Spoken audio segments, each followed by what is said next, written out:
Okay, so welcome everybody to a meeting of the Vermont Climate Council. My name's David Plum. If you don't know me, I'm here to help facilitate this meeting. You will have been with my colleague, Catherine Morris, in person in March. I'm just, before we get going, I want to confirm we actually do have quorum. And Jane's saying yes, which is good. One of the ways that's helpful when we're doing these Zoom meetings is if counselors or those who are sitting in for a counselor could keep their camera on if you're in a position to do that, or your technology is allowing you to do that. And if others who are observing our meeting today or will be joining us in certain sections of the meeting today, if you could keep your camera off just for now. If you're not a council member or sitting in for a council member. So I'll ask folks who are joining us as members of the public or will be speaking later perhaps in the meeting, just to keep your camera off for now, so it helps us do a quick quorum check, and also the council be able to speak amongst itself for the initial sessions. Okay, great. It looks like we have a quorum. As always, the link to our materials is in the chat. Jane did it higher up. If you don't see it, maybe Jane, you want to drop it one more time in the chat for people who are just joining. I am happy to walk through the agenda, but let me turn it over to your chair, Secretary Klauser, Kristen Klauser, to kick us off today. So let me turn it over to you, Kristen. Thanks, David. Welcome back. We missed you the last couple of meetings, so we're happy to have you back. As I said, I think we weren't recording yet. Just wanted to say for the record that I've unfortunately have a hard stop at 2 and we'll have to leave, and we'll hand over the chair reins to Julie Moore, who will take over, and then Sean Brown, my delegee, will add his name to the chat and take over for AOA in that sense as well. And David, did you want me to go over the agenda, or is that?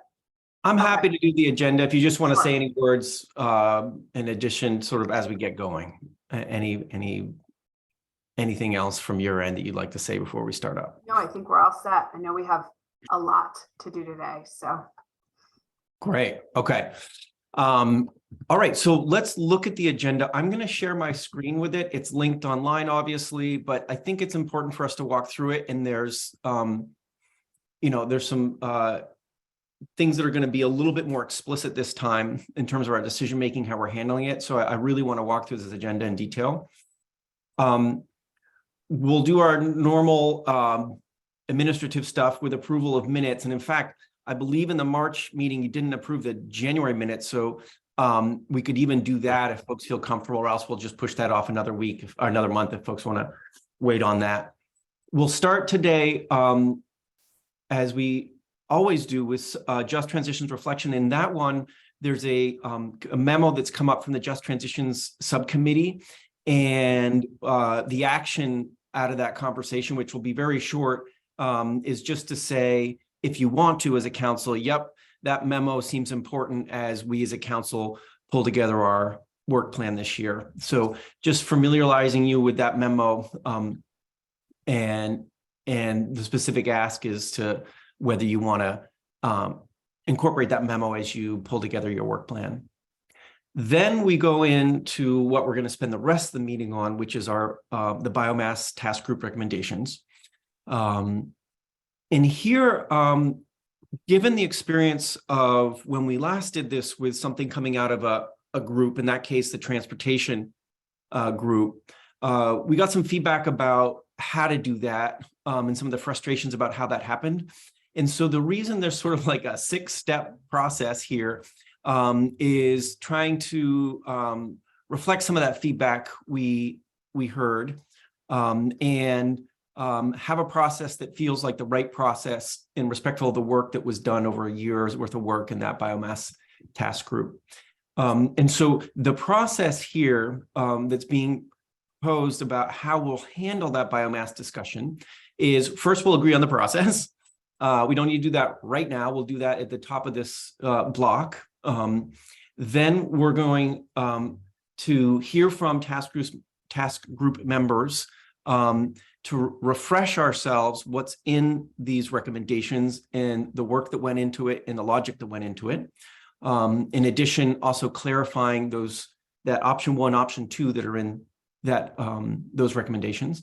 We'll then spend 45 minutes or so just discussing as a council how our questions we have about it, reactions we're having to it, and some specific attention to that those 2 options that are in the recommendation. And you all as a council can speak amongst yourselves about how you're feeling about these recommendations and any concerns you have about them, and the things you like about them. We'll break for public comment and spend a good chunk of time. This is the most time we've ever dedicated to public comment in these meetings. If we don't need all that time, we won't use it, but we've set it aside in case we do. So 35 minutes for public comment, and assuming we have a good number of folks wanting to comment, I'll be pretty clear about the time limits of folks being able to speak so that everybody can get a chance. Who wants to speak can. When we get back from a break, and this sort of jumps around in the agenda here, but when we get back from a break, what is being proposed here in the agenda is after that break, have a 2-step voting process. First, voting between option 1 and option 2 in the recommendations document. And then once that's been decided about sort of where the majority support is in the council for option 1 or option 2, then vote on the full package as it was written, but using just that whichever option is selected. Okay, so this is a little different than we've done before, but it's really trying to reflect the feedback that I got and others got when we dealt with the transportation recommendations that came up, which is let's give these recommendations a chance to be voted on before we go doing any messing around and changing words and doing things. There was a tremendous amount of effort. And so that's the logic behind voting on the recommendations as they came to the council. If there is majority support for the recommendations, then we'll talk about the very specifics of adding this as an addendum to the climate action plan. If there isn't majority support for the package, then there needs to be a discussion amongst you as a council about how to move forward. And we have some ideas about that and how to have that process go forward if we find ourselves in that location or in that situation. But that's the process being proposed. Okay, so the biomass conversation we're suggesting happens this way.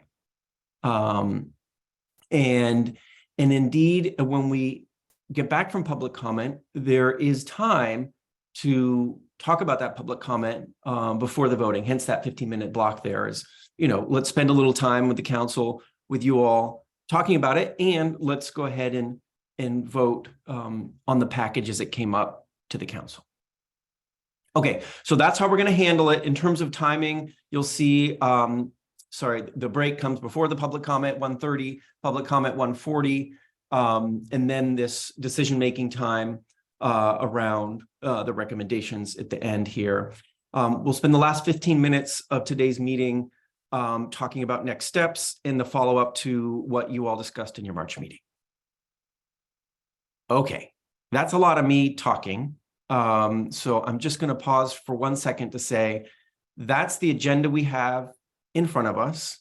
Counselors, before we dive into that agenda, any quick comments from you? And again, this agreeing on that, we don't need to agree right now on the biomass process, but I would definitely want to hear significant concerns about how we're going to spend our time together today as a council.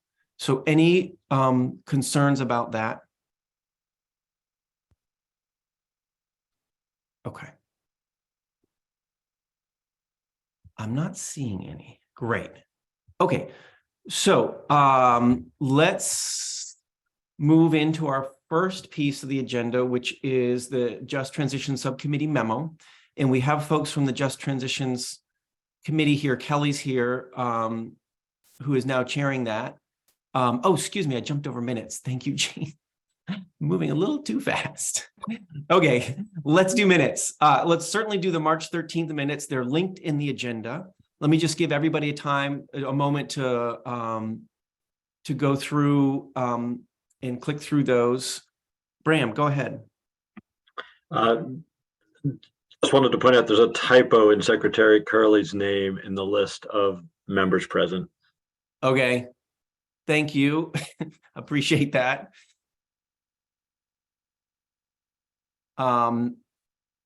Any other thoughts on the minutes from last meeting, or anybody need a little more time to look at them?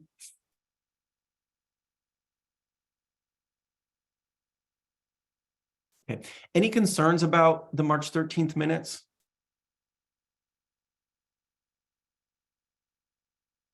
Okay, I'm not seeing any concerns, and so we'll treat those. We could quickly test if you guys are okay approving the January minutes as well. I'll drop them in the chat for a second. And this was just, you all had a lot more interesting and important things to do in your March meeting than approve these minutes, but there they are. If folks want to just click through.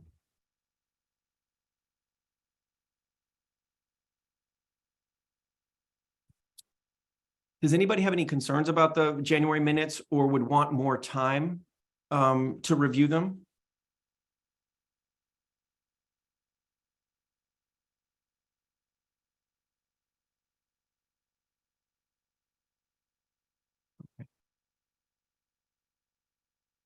So I'm going to treat as approve the January minutes unless I hear somebody ask for a little more time or express a concern about it.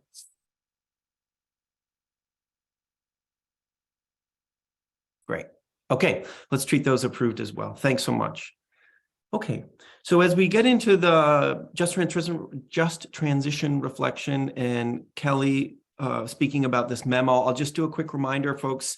For this part of the meeting, I'll ask if you're a council member, if you're or stepping in for a council member, if you can keep your camera on, that'd be great. If you're not a council member, could you do us a favor and just keep your camera off for this part of the meeting? And then we get the public comment and other parts of the meeting, we can turn those cameras back on. Okay, Kelly, let me turn it over to you to describe what this memo is from the Just Transitions Subcommittee. Great, thank you. Good to see you all. So briefly, we just, as our committee is transitioning away from the work that we did when we were developing the climate action plan, we wanted to take a moment and consider how we can best do what we're supposed to be doing and how that might have changed since then. So we described in this memo what we have done and then put forward some suggestions about how we'd like to serve the council and engage with other subcommittees in the council going forward. I brought this to the steering committee a couple weeks ago and said that we would love if, as the steering committee and the council develops the work plan going forward, if this could be considered as part of that. Hopefully we're saving some work that we've already been thinking about this. So basically, we definitely want to keep being active participants in climate council meetings. We are hoping to have more formalized liaisons with the other subcommittees and or task groups and things like that, just to have someone with a Just Transitions hat on in the room when we're working on things.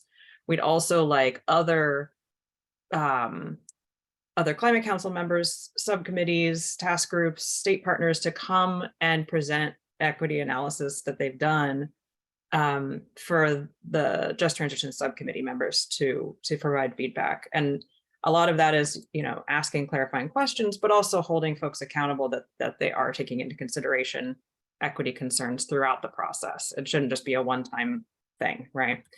And we also want to, that's sort of both numbers 2 and 3 in the memo. And then we also would like to have the opportunity to review and provide input on public engagement plans.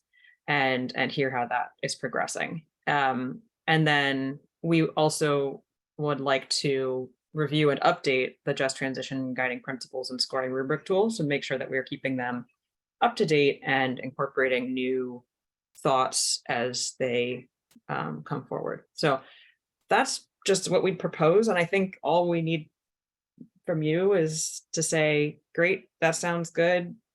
We'll consider that as we develop the work plan. And I think that's sort of what we're asking. There's one other thing I wanted to mention, which is only somewhat related. We would really like to add more members to our subcommittee. And we want to make sure that we're doing it in an intentional and inclusive way. So we're not going to just go out and find new members and recruit them willy-nilly, but we'd love guidance on how we can add new members, and we'd like to do it sooner rather than later. So if that's something that can be provided, that guidance can be provided to us soon, that would be great. So that's only somewhat related. Anyway, I guess if there are questions or anything, I'm happy to entertain them. Thanks, Kelly. Any questions or feedback for Kelly and what's going on with this memo and the Just Transition Subcommittee and how this could be helpful for other subcommittees and the council going forward? Rich? Well, just a quick response. I think the memo is very good. I think the ideas in it are good. And I think that the suggestions that you're making for connecting Just Transition's inputs into the work of the other committees it's really structurally a good way to go. So thanks. Thanks, Rich. Thanks. Michelle? I would concur with Rich's comments and appreciate the time that it's taken the Just Transitions Committee to come up with this recommendation. I was looking for perhaps some clarification as it relates to the request by the Just Transition Subcommittee that not only Climate Council subcommittees and task groups present equity activities / recommendations, but also agencies. And specifically, at the Agency of Transportation, we have two things going on. We have our carbon reduction strategy, which is our federal requirement to develop a plan for carbon reduction within the FHWA construct, which will hopefully lead to further federal funding for investments in carbon reduction, which will have, equity engagement elements as a part. It does have that as a part of it. We also have our overarching Agency of Transportation equity framework, which is the methodology by which all of our activities within the agency will be undertaken with an equity frame and vision engaged through it. And then we have the state activities under the legislation from this past year that has all of the state agencies working together to create the state equity action approach that will take us state agencies. And so I'm just trying to parse all of this and not overwhelm your team with things, but also wanting to keep you abreast and figure out where everything else fits in. That's all. Thanks, Michelle. Kelly, do you have any quick reaction to that? I think part of this memo is also just to say, hey, we're here. We're happy to hear from folks if they want another group of people to, take up what you've been working on and ask probing questions. And also we'd love to hear what's going on with other people's public engagement efforts, because we don't want it to be duplicative. It's great if we can pool our resources and, be able to build on each other's efforts. So I think those are the two sides of it. And I don't know, Sue, I saw your hand go up because you were the chair when we developed this. So you may have other things to add. If you don't mind, Paula, can we jump to Sue real quick and I'll come back to you? Yeah. Sue. Thanks. Yeah, and I just wanted to thank Michelle for raising that. And I think it's sort of exactly because we started to hear a lot about what was going on with the Agency of Transportation, as well as the Department of Public Service, as well as the public engagement process the Climate Action Office was doing. And we wanted to help make sure everything was maybe integrated. And I think that the the interagency effort, that's really the place from whom we need to hear. But I also think it's really helpful for the members of our group to be more informed about the various ways that different state agencies are moving forward. So I think sometimes there's a sense of a lack of really embrace of this mission. And so I think it's a learning both ways, but to your point, it could become overwhelming. And I guess maybe I'll leave it to Jane to think about how do we synthesize these various efforts. But we for sure wanted the committee to both learn and perhaps offer feedback from, I think, the very broad perspective of voices that we try to bring together through this subcommittee. And obviously not everything has to do with climate. So some things may or may not be relevant, but stuff that you're working on in transportation, stuff that the Department of Public Service, the renewable energy standard, so many things seem to be related that we thought it made sense to have some engagement at our subcommittee. And it feels like that's our purpose. Thanks. Okay. Paula, nice to meet you, Paula, by the way. Hi, you too. Thanks. So this is just my second meeting, so maybe what I'm saying is a bit out of order, but I really I thought the memo was great. I think it's great to do the next stage of work by trying to integrate. It sounds like the recommendations of the subcommittee were sort of maybe a little more patchily applied. As because of the workload and other things before. And so as we move forward, to have it kind of like be integral to the process seems good to me. And that's, so for me, I keep just kind of tripping over the word in the agenda of consider the memo. It seems like it might not be strong enough. Like, is that going to be interpreted to mean, yes, we want these recommendations implemented, or is it going to be easy to say, oh yeah, we considered that and then we rejected it? Like, I wonder if there's a way to be a little clearer about what we're supporting here. Sure. And if you were to say it in your words, Paula, would it be, include these ideas in the work plan as a I think so. I think that would be more, an easy change that sounds a little bit more like, yes, we're saying we want this to be part of it, and not like we want you to consider making this part of it. Great. In the interest of time, does anybody have a problem with that? In saying what you all are as a council are saying right now is, we read the memo, let's include this in our work planning for this year. Is anyone uncomfortable sort of taking this memo and making it part of your work planning for the year? Okay. I'm not seeing any concerns. Please feel free to shout out. Okay. Great. So it sounds like that's a yes. So Kelly and colleagues, I think that you got a clear statement here from the council that this will be part of the work planning going forward. Secretary Moore, go ahead, please. I was just going to reiterate that I think we probably need to have open lines of communication as we work on the roadmap to talk about how best to integrate this and make sure it sort of fits together. I don't know if there's anybody, I think the steering committee was sort of implicitly charged with taking a first cut at the process roadmap update. And what I'm not clear on is if any of the steering committee members also are active with the Just Transition subcommittee. And maybe then Kelly, it would make sense to fold you into that work a little bit more explicitly, because I think that's the way, at least in my mind, to start to bring these pieces together. explicitly, I guess, in addition to implicitly. Great. Yeah, I'm happy to jump into steering committee meetings as needed, like I did when we brought up the memo.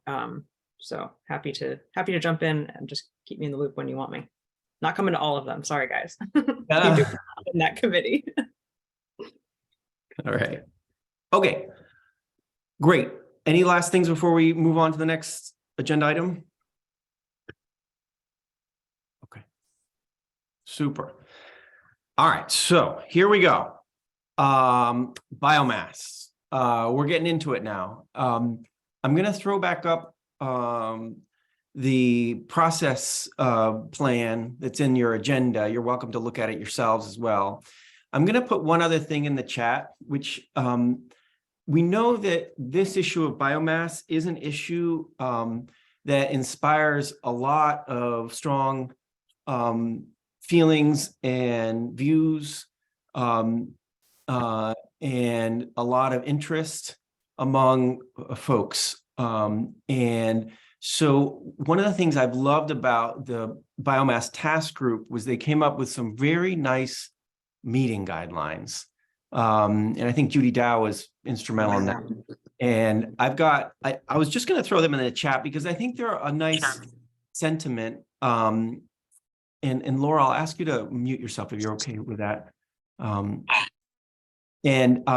I'm just going to throw these three in the chat, which I find to just be a lovely sentiment. And it's a nice thing. And it did come out of the biomass task group, so they're particularly appropriate today, perhaps. And the three that I'm going to put in here are be present with a clear mind and open heart, speak your truth while tending to the impact of your words, and listen generously across difference with the boundary of self-care. Okay, so those are some meeting guidelines that came out of the work of the biomass task group, and I think they're lovely ones to work with today as well. Okay, so let's go back to that process that I laid out. And if you remember, the first thing I said in the process is let's agree on the process. So hang on, let me pull it back up. Sorry, a few too many windows open. Just give me 1 second.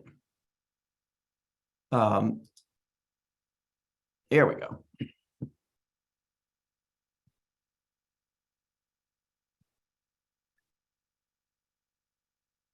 Okay, so this was what I spoke about earlier in the meeting, and I just want to take a minute and confirm that this is a pathway for us to use today and how we're handling the discussion and the decision-making around the output of the biomass task group. Again, you can see it here. My approach suggested here is to have folks from the biomass task group give us a refresher and a particular emphasis on some of the thinking that went into it, and also some of the thinking that went into presenting you with 2 options as well within that. Then have some time just to discuss amongst yourselves some of the things that you find particularly compelling, some of the things that are concerning, and what that means. And you're welcome to also signal your ability to support or not them. These. Take a break and then come back and do public comment, and then come back as a council and do some decision making, and obviously with some time to react to that public comment before the decision making.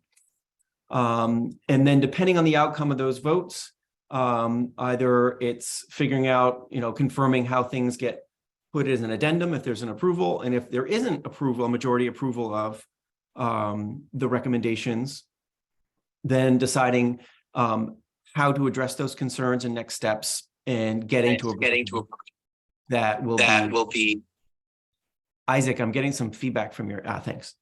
That'll be acceptable for the council, a majority of the council. Okay, so that's our plan. I see some hands go up, so let's discuss the plan and make sure we're comfortable with the way we're going to be handling this discussion today. Bram, go ahead. So 2 things. First is, I think Judy's comment in the chat that we might want to give ourselves some minutes between public comment and voting to process what we heard from the public and incorporate it into our thinking. would probably be valuable. And, the second thing is, when we're voting on option 1 versus option 2, I think to make sure that our choice is an honest one, we should probably be explicit that it is okay to vote for neither if you don't like either of them, to make sure that if one does have a majority of votes, it's not a forced choice. It's a free choice. Okay. Yep. Abstaining is absolutely a acceptable outcome. Kristen, go ahead, please. Thanks. I agree with Bram's last question there. I think option 1 and last statement, option 1 and option 2, I think presume an agreement on study. So I do think it's important to make clear to folks that not voting on either option is in fact an option. I think more specifically, I just wanted to kind of raise for the group a decision on voting in general. The way that this process is laid out, it presumes that we're voting on the overall package instead of each individual recommendation. And I know that that's how we did it with the transportation addendum. I think this is somewhat distinct from transportation in that the transportation recommendations were in fact a package, whereas some of these aren't necessarily dependent on the other. So I just wanted to raise that for the group. I think it's important for the council to determine whether there should be a vote on these recommendations individually, or if in fact and maybe that's for the task force to weigh in during the presentation as well. But I think it's important to have that discussion because I'm not sure that this is the same type of package that the transportation was. Thanks for that. Let me just test something. In that spirit, the idea here was to vote on the package as it came as a package, after deciding between 1 or 2. And if there is not majority support on the entire package as a package, then start to do what you're saying, Secretary Clauser, where it's like, okay, well, there isn't majority support on this whole package. Do we want to go through one by one? Do we want to do something else? And I think that was the logic of the way this is laid out, is to say, let's look at this as it came to us and vote on it as it came to us. And if it doesn't have support, let's figure out a pathway to, have the council get behind the pieces that are important to the council. So if that's okay, Kristen, that would be my suggestion of how to handle is let's do the vote on the whole thing. And if it doesn't have majority support, then let's figure out how to either do it individual pieces of the recommendations or something else that address the concerns that are causing it not to have support from the council. That makes sense? Okay. Makes sense to me. I'm not sure how others feel about it. And maybe I was the only, that wasn't explicit in this, so that clarification is helpful. Okay, great. Yep. Kelly? I had a question about how we intend to go about the actual vote. Because we've done different things in the past. Are we all gonna raise our hands? Are we gonna put it into a thing in the chat or Google Doc? I just didn't know if we had thought about that or if you had a proposal before we get into it. I do have a proposal, and I'm glad you asked. And this is my proposal. And you'll remember this from when we were making a decision on the overall initial climate action plan, and we went through one by one. And so I have a new version where I'll send this to you all as counselors. You'll get this link over the break in your email, and then you can go in and do this yourself. So there's tracking and people can see. If this is, you're having a hard time with Google Docs or anything like that, you can also use the chat, and Cameron and I can put this in here for you if you want to put your vote in the chat. But last time with the hand raising, we felt that that was a little too precarious. And so we need something a little more robust. And so we have this, and then we have on the second tab, the second vote about adopting the recommendations as a whole. And obviously this lends itself, if folks want to try to do more votes, we can try to set that up. It's probably going to be challenging to do that in real time, but we can set it up for a future meeting, or if folks really want to try in real time. So this is our way of suggesting doing this today. Make sense, Kelly? Okay, great. TJ? Yeah, another process question. If we get to the place where we are looking, well, actually in either instance, is there opportunity or going to be opportunity to offer kind of amendments to language if there's a possibility of supporting something if it was worded differently or it meant something? And I don't know if there's really time for that in terms of everybody internalizing what it means, but wanted to throw that out there and understand the process. Yeah, I'm glad you raised that too, because in the past we've done that, right? And part of the frustration that I heard from the way we handled the transportation piece, which we tried to do that in real time, is that didn't really work so well in real time for us. And it felt a little bit disrespectful for the work of that task group. And so this time around, what we're suggesting, TJ, is we don't try to do amendments in real time until after we've had a vote on the package as it came to us. And if it doesn't win support, majority support, as it came to the council, then comes a process of saying, okay, what are those concerns? Can they be addressed through amendments? Do they need to be addressed in some other way? Or what Secretary Clouser says of, should we try it line by line? We'll make that decision once we cross that bridge and we have that outcome. But the idea was, before we start doing a whole set of amendments or people saying, oh, I'd prefer this word changed here, let's just vote on what came to us in the work that was done. All right. Okay, great. David Dean, welcome. Hang on just one second, because there you go. Yep. And maybe you answered it with your last response, but my sense of the document in front of us is that it is not separable into sections, because those sections relate to option 1 or option 2. And that I'm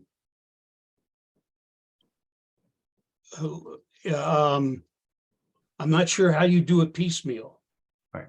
And maybe it's a matter of, okay, we'll take an overall sense of the body vote, and maybe the next step defines how we deal with it. But I'm not sure how you tease out the ifs upon which option 1 and option 2 are based. In other words, if something happens according to one of the studies that's called for, then option 1 is reasonable. If something Right. So Right. My feeling, yeah, and I hear you, David, on that. My sense is, let's have a conversation now, right? First hearing from the task group members, and then amongst yourselves, let's have a conversation about how we're feeling about all this, right? And some of our concerns and all this. And when we, after the public comment, and we've had a chance to digest public comment, let's do the votes just on, option 1, option 2, and then the overall package, and see where we stand, right? And depending on where we stand, then we can start to address what you're saying, Dave, which is, going line by line on this doesn't really work because they actually are kind of interconnected. Let's do the following. What about the following, right? And that's where we'll start to make some decisions about, if we are in that situation, that's how we'll decide if we need to amend, have a process for approving differently, send off a small group of yourselves to come up with a different proposal, whatever it is you decide need to happen. And I know, for instance, David, you have another version of the document that addresses some of your concerns. So again, counselors could say, oh yeah, so something along the lines of what David put out there, that's sort of a pathway towards getting approval if there isn't majority support. Sound good? Okay. Anything else on process before we start and what's going to happen, how we're going to handle the conversation today?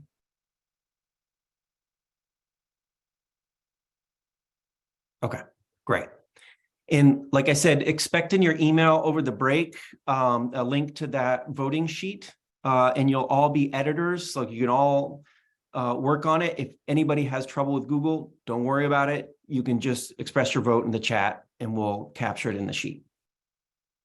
Okay, let's start. I would love for members of the task group to bring us back to the document. Bring us to what this document represents, the work that went into it, the reasons you ended up with an option 1 and option 2, and some of the thinking that maybe isn't straight on the pages, but is informing what's before the council right now. So Liz, thanks for raising your hand. I was going to turn to you, so I'm glad you did. Liz, why don't you kick us off with bringing us into the document? If you want me to share my screen with it, just let me know. I'm happy to share my screen. But if you'd rather just have faces for now, that's great too.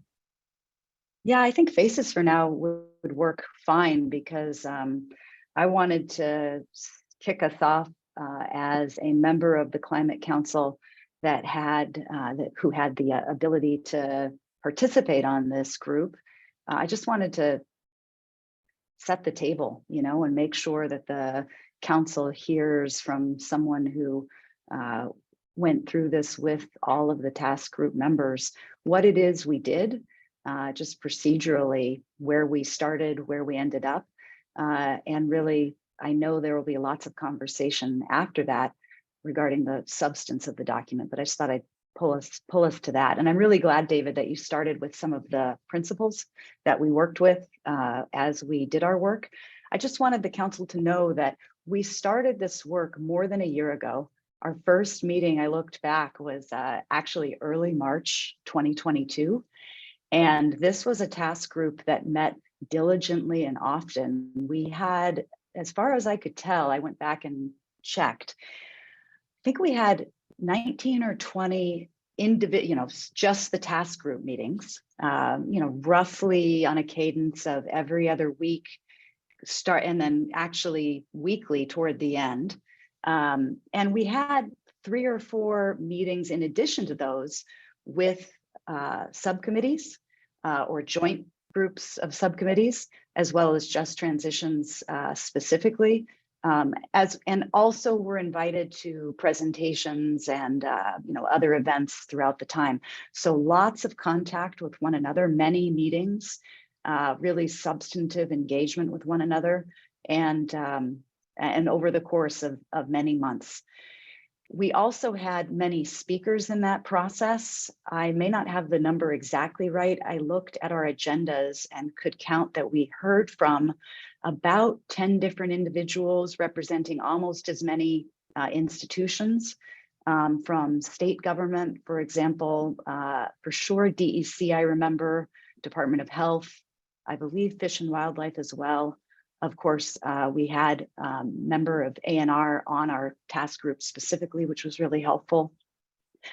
We also heard from forestry industry, biomass plant representatives. We heard from BED, for example, and then a number of presentations from scientists, academics with deep experience and research in this area from a number of institutions.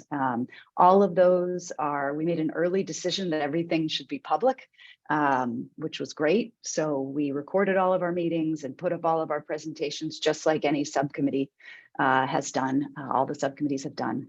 So there's just a body of work out there that the biomass task group looked at over many months.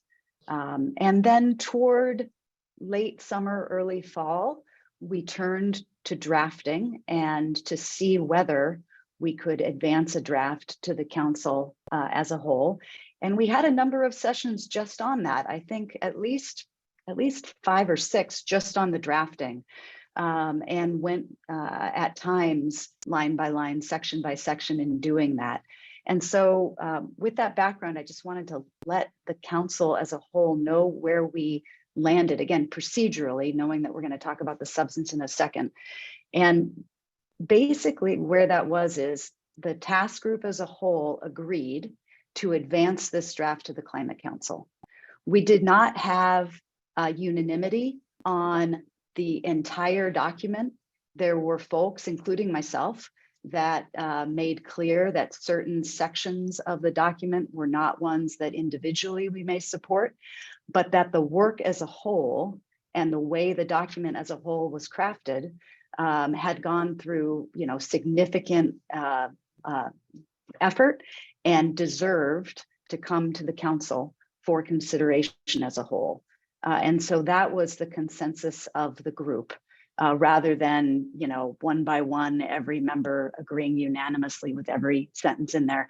And then specifically, as a group, we realized we could not agree to bring it forward unless what are called option 1 and option 2 in that document were specifically called out. There were other places where one or more of us agreed to sort of stand aside and allow the draft to proceed to the whole council, even without an option or an alternative for consideration. But on that key issue that's, I think, in paragraph 3 that I know we're going to look at soon, the entire task group recognized that having options for the council to consider explicitly would be important, and that without that, we weren't able to advance the draft to the council for consideration. And we've been interested in having the Climate Council weigh in on this. As you'll recall, we've spoken about the status update and progress at earlier meetings of the council. We tried to have this considered, I think, later in the fall, but for reasons of not having full membership and schedules at that time of year, it was not considered. And I know that I'll speak for myself for sure, and I hope that I speak on behalf of the other task group members in saying that I'm really glad that we're on the agenda today and having what looks to be a full discussion of this. Because it's been a lot of work, and so I'd like to turn it over at this point for the substantive discussion, unless there are any questions just on process, which of course I'd be happy to answer. Thanks, Liz. That was really helpful. Before we get into content, yeah, Paula. Yeah, thanks. I just wondered if you could speak to what the charge of the task group was, because couldn't really find that online, and I don't know the history being new. Thank you. Yeah, thank you. I do think Jane can correct me. I do think, yep, there we go. Jane's going to put it in the chat. It was an early discussion, well, first at the Climate Council when the task group was formed. And then when the task group itself was formed, we had discussion to make sure we understood the parameters of what we were to bring back to the council. And there is some discussion in the draft even of next steps or other things that could be discussed that were not things specifically within our charter, most specifically the role of heat for biomass, which was something that the initial climate plan addressed in certain policies that were put in there, but that the task group was asked to look at electric-led biomass primarily, and that was defined for us as our scope. So if you look at the chat link, you'll see the how it was set forth. Great. Okay, anything else in terms of the sort of process and the mandate of this task group before we dive into some of the substance? Okay. I'd like to add something if I could. Sure, Judy, go ahead. And As- can you introduce yourself to folks who don't know you? Sure. My name is Judy Dow. I was a member of the Ag and Ecosystems Committee and the Biomass Task Force. And I'd like to make it clear that Liz is correct. We had many guests, of which 12 were scientists.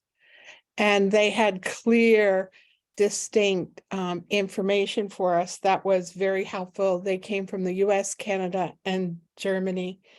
And I also would like to say that Ag and Ecosystem Committee agreed with creating the task force and the biomass issue being something that needed a study, more information on. And I think that it was we could not get consensus because of one or two people. So we tried to use consensus, but we went to an overall agreement because consensus was not achievable. But it was not achievable because of just one or two people. The majority agreed with it. Okay, great. So I would love to get into some of the content, and in particular, the decision point around the option 1 and option 2. And I don't know, Liz, Judy, and others from the task group, if you thought somebody would help us, understand a little bit of the content here from the task group standpoint. Does somebody want to do that? Again, I'm happy to share my screen as needed, but just to remind folks of these sort of key pieces of the content of this document, and then this decision point in the option 1, option 2. Liz?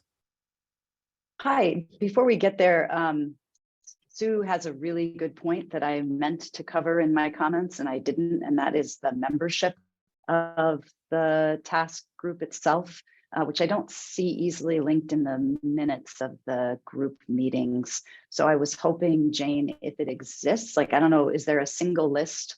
Because I know some people had been on initially and had to roll off for other reasons. So I don't actually have kind of a single list. And I think that's a reasonable thing that we should all have. Yeah, there isn't, I don't have a single list, my apologies, but yeah, that's something I should prepare and I can put something together. And I see Cheryl Joy Lipton just put the speakers in the chat, so thank you. Great. Would you like, I'm happy, there was representation from 4 subcommittees on the task group: science and data, ag and eco, just transitions, and cross-sector mitigation. And the representation on cross-sector is the one that fluctuated at times, but largely everyone else was consistent, I believe. So Judy Dow and Billy Koster from the Agency of Natural Resources represented ag and eco. Megan O'Toole, Colin Smythe, and Richard Hopkins from science and data. Liz represented cross-sector mitigation at the beginning of the meeting. The beginning of the task group, Rich Cowart and Peter Walk also were on, as was EJ, I believe you were on also at the beginning and then stepped off. So I believe, Liz Miller, you were the only cross-sector mitigation representative. Chase Whiting represented just transitions consistently throughout. And that's it. Great. Thanks, Jane. Okay. All right. So, oh, sorry.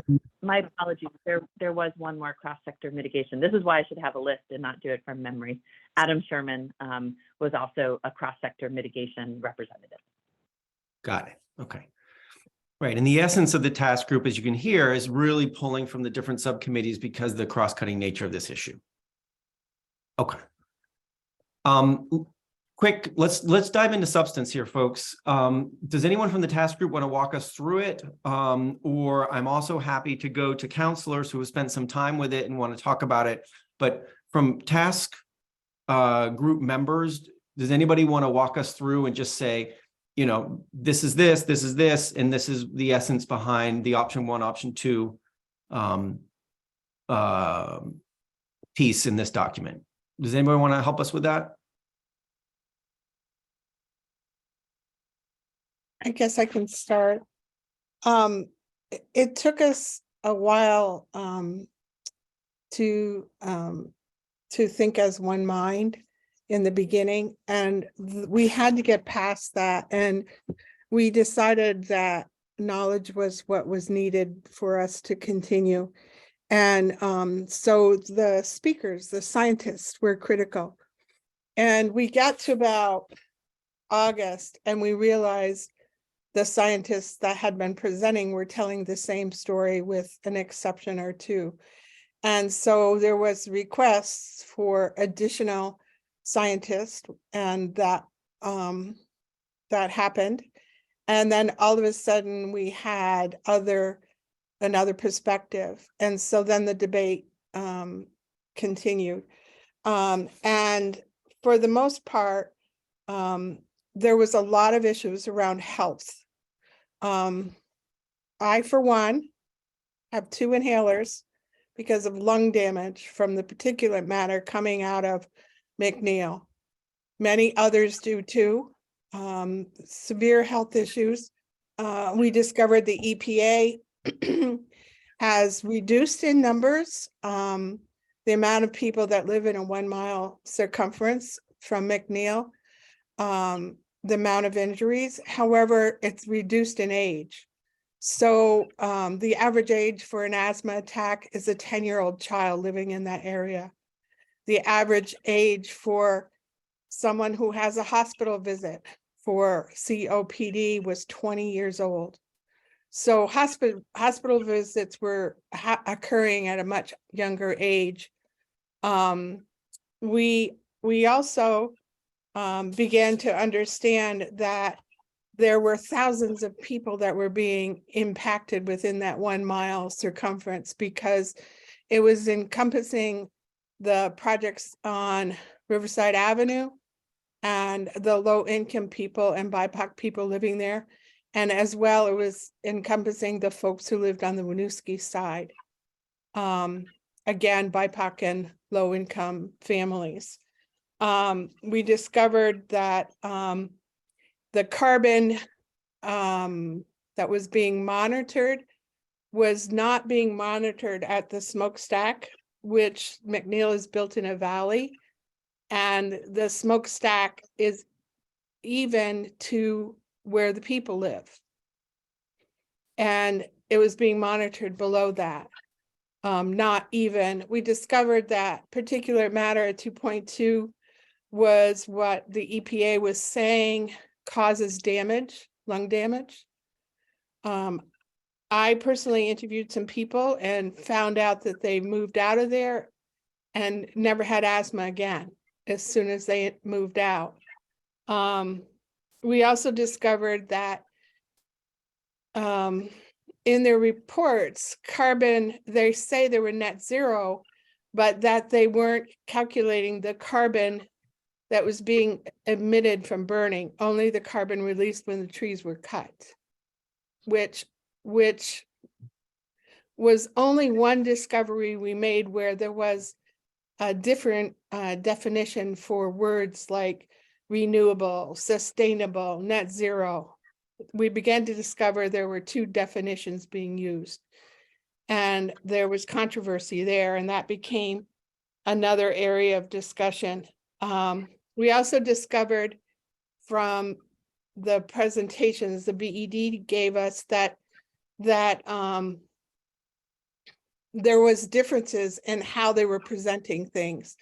So for instance, what they might call debris left over from a wood site where somebody already logged it, treetops and branches, etc., might also include what they declared to be defective trees. So a defective tree might have a burl, or a defective tree might have had one tree fall against it with another. They were trees that would not bring money for lumber. So green trees were being cut down. Judy, can I interrupt you just for a second? Because I want to make sure that the counselors can see what's in this document as well. And so I'd love to focus us a little bit on what's in the document and what the full task is putting up. Sure. And make sure that counselors have some time to discuss it as well. And so my thought was I might even share the document on my screen for a sec and get some combination of Liz and you and others to just speak to it. And I really want to make sure counselors are able to talk through this today.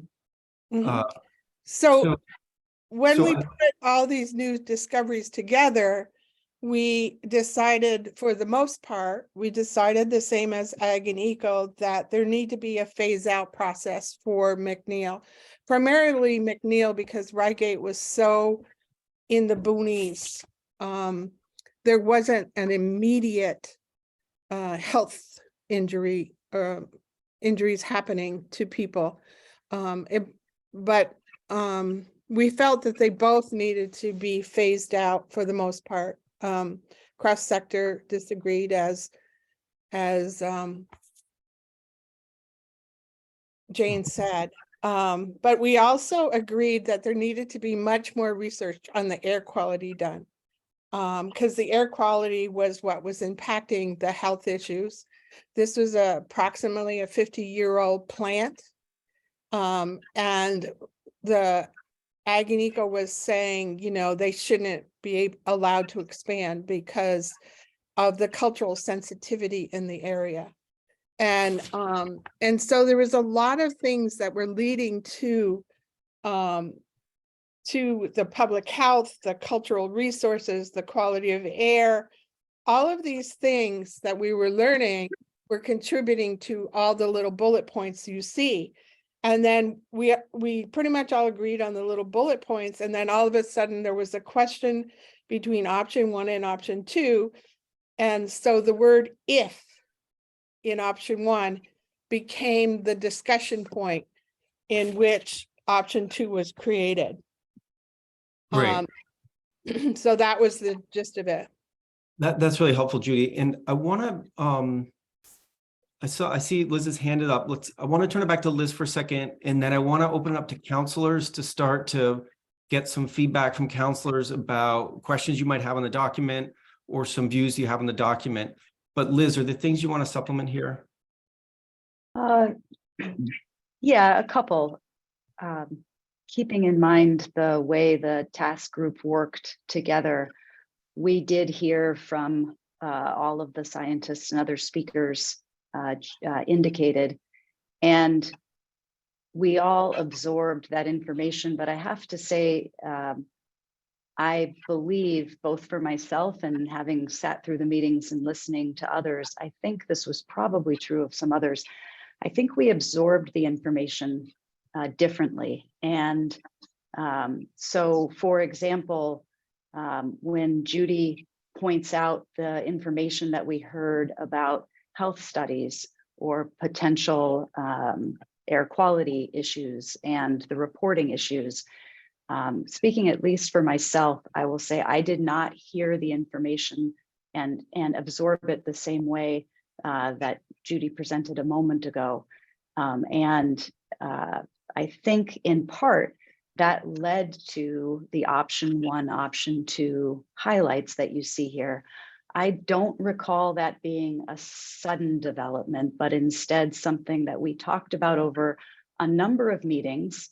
And the basis for this, you know, the issue essentially, as I understood it, was whether studies that occur should be framed with the conclusions set forth in option 2, or instead the possibility, you know, the if, as it were, in option 1. And that is related to other parts of the document. For example, at least I, and there may have been others, I'm sorry that I can't recall specifically, but I know it was at least me, did not have agreement with the paragraph 2, the paragraph just above, that does influence, you know, the rest of the document, as it were, specifically in my case, because of concern about how the definition of expanded may be treated, what physically or otherwise meant, that sort of thing.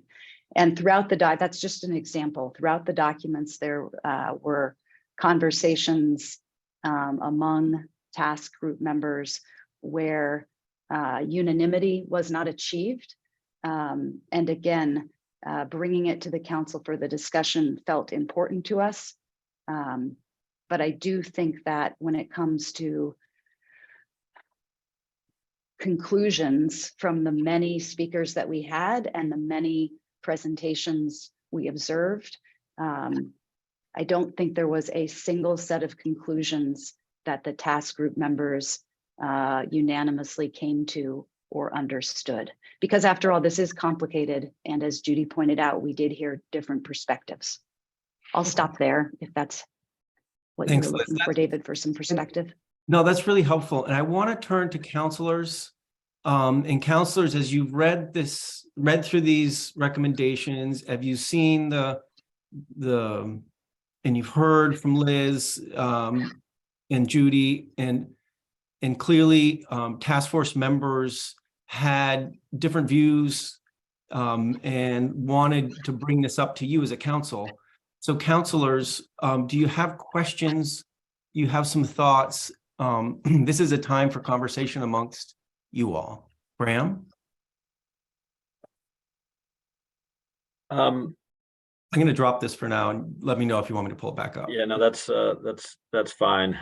So, I have a specific question about the data around health effects and, noting the footnote to the memo that air quality is probably better data than epidemiological data because of all the reasons listed in the footnote. My understanding, and, I'd love for, as always, to be corrected on anything that I have wrong. But my understanding is that McNeil has very up-to-date scrubber technology on the smokestacks, and that there's very little particulate matter generated by that station. And, as I think about the 1 mile catchment area in terms of health effects, I don't live very far from there. And, I think from what I understand, particulate matter is probably more affected by private home wood stoves, private home fireplaces. There's a decent amount of light industry along Riverside Avenue. There are a lot of trucks that cross the Winooski Bridge and are putting diesel exhaust into the bowl that Judy talked about that people live in. So I wonder if members of the task force did get any information specifically identifying McNeil as a source of the particulate matter in the air versus all the other potential sources. Let me turn to Liz just for a second. Liz, if you have something to say on that, and then I'll turn to others. I do have in mind the agenda and presentations we had from DEC. And I believe specifically air quality was, I don't have the list that Cheryl Joy put in the chat, but I recall that specifically being presented along with the technology at that plant. But I don't pretend to be an expert in that area and can't cite it chapter and verse for you, Bram, other than to say, yes, we did hear that data as well as see presentation of material on the plant's adherence to its permit standards and what those standards were that the plant meets. Okay. Yeah, Thanks. yes, I agree. We did hear, but we heard specifically from Jared Ulmer from the Vermont Department of Health. He testified to the Vermont Senate Natural Resource and Energy Committee, advocating against the use of bioheat. And he also advocated that to us. The EPA recommends 2.5 as being dangerous.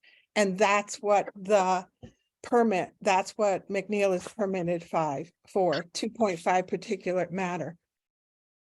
Okay, thanks, Judy. So it sounds like there were presentations and there may be different interpretations of what was heard in those presentations.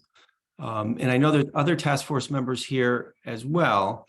And I'm inclined to keep this as a conversation among counselors. And if we need to tap into multiple task force members to hear views, let's do that. Let me just quick go. Erica, did you have a comment about the health issues? No, something else?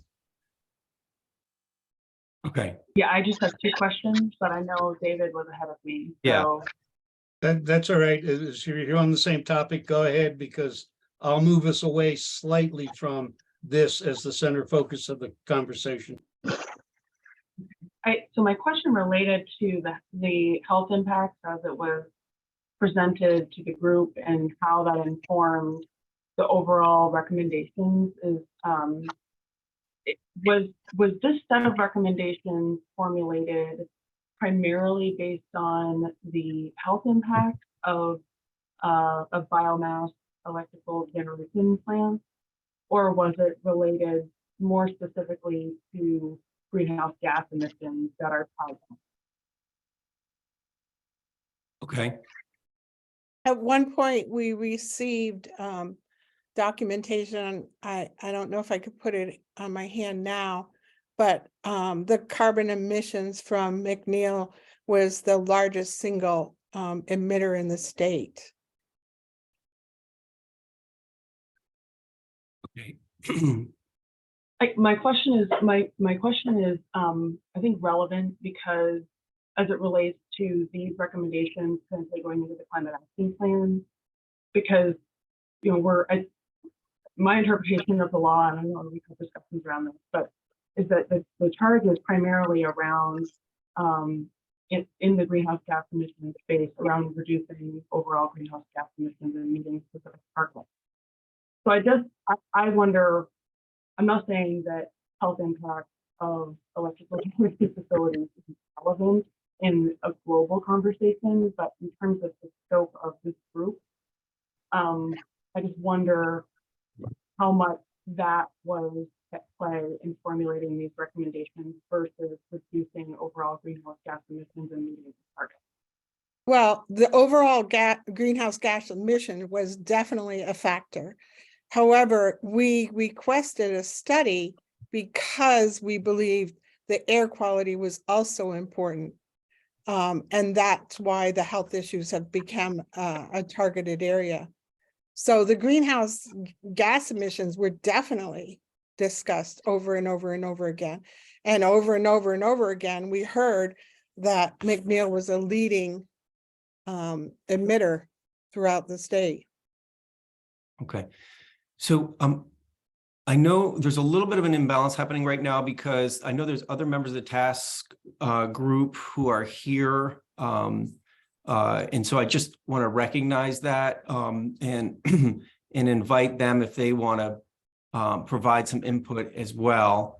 But I'd love to stay with a council conversation for the moment. David, you've had your hand up. Is there something you want to say about this?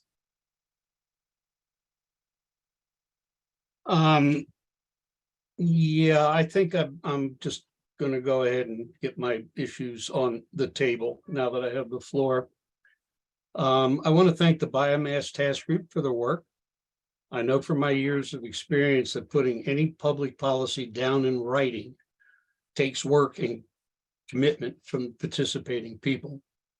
I also know that from my years of developing public policy that one can, and where important, must disagree with the drafted policy and ask that members consider other options, not alternative options to the goal of reducing our carbon footprint.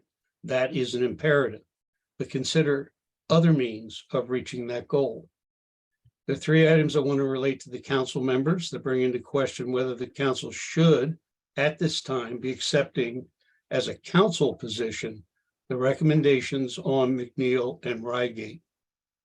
The three items are the independent system operator, New England, known as ISO New England, the memo of analysis provided by the Vermont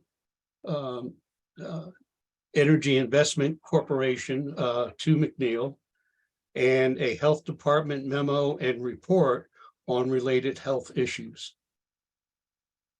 ISO New England is responsible for reliable operating New England's 32,000 megawatt bulk electric power generation and transmission system that now includes more than 300 separate generating plants, McNeil included, and more than 8,000 miles of transmission lines.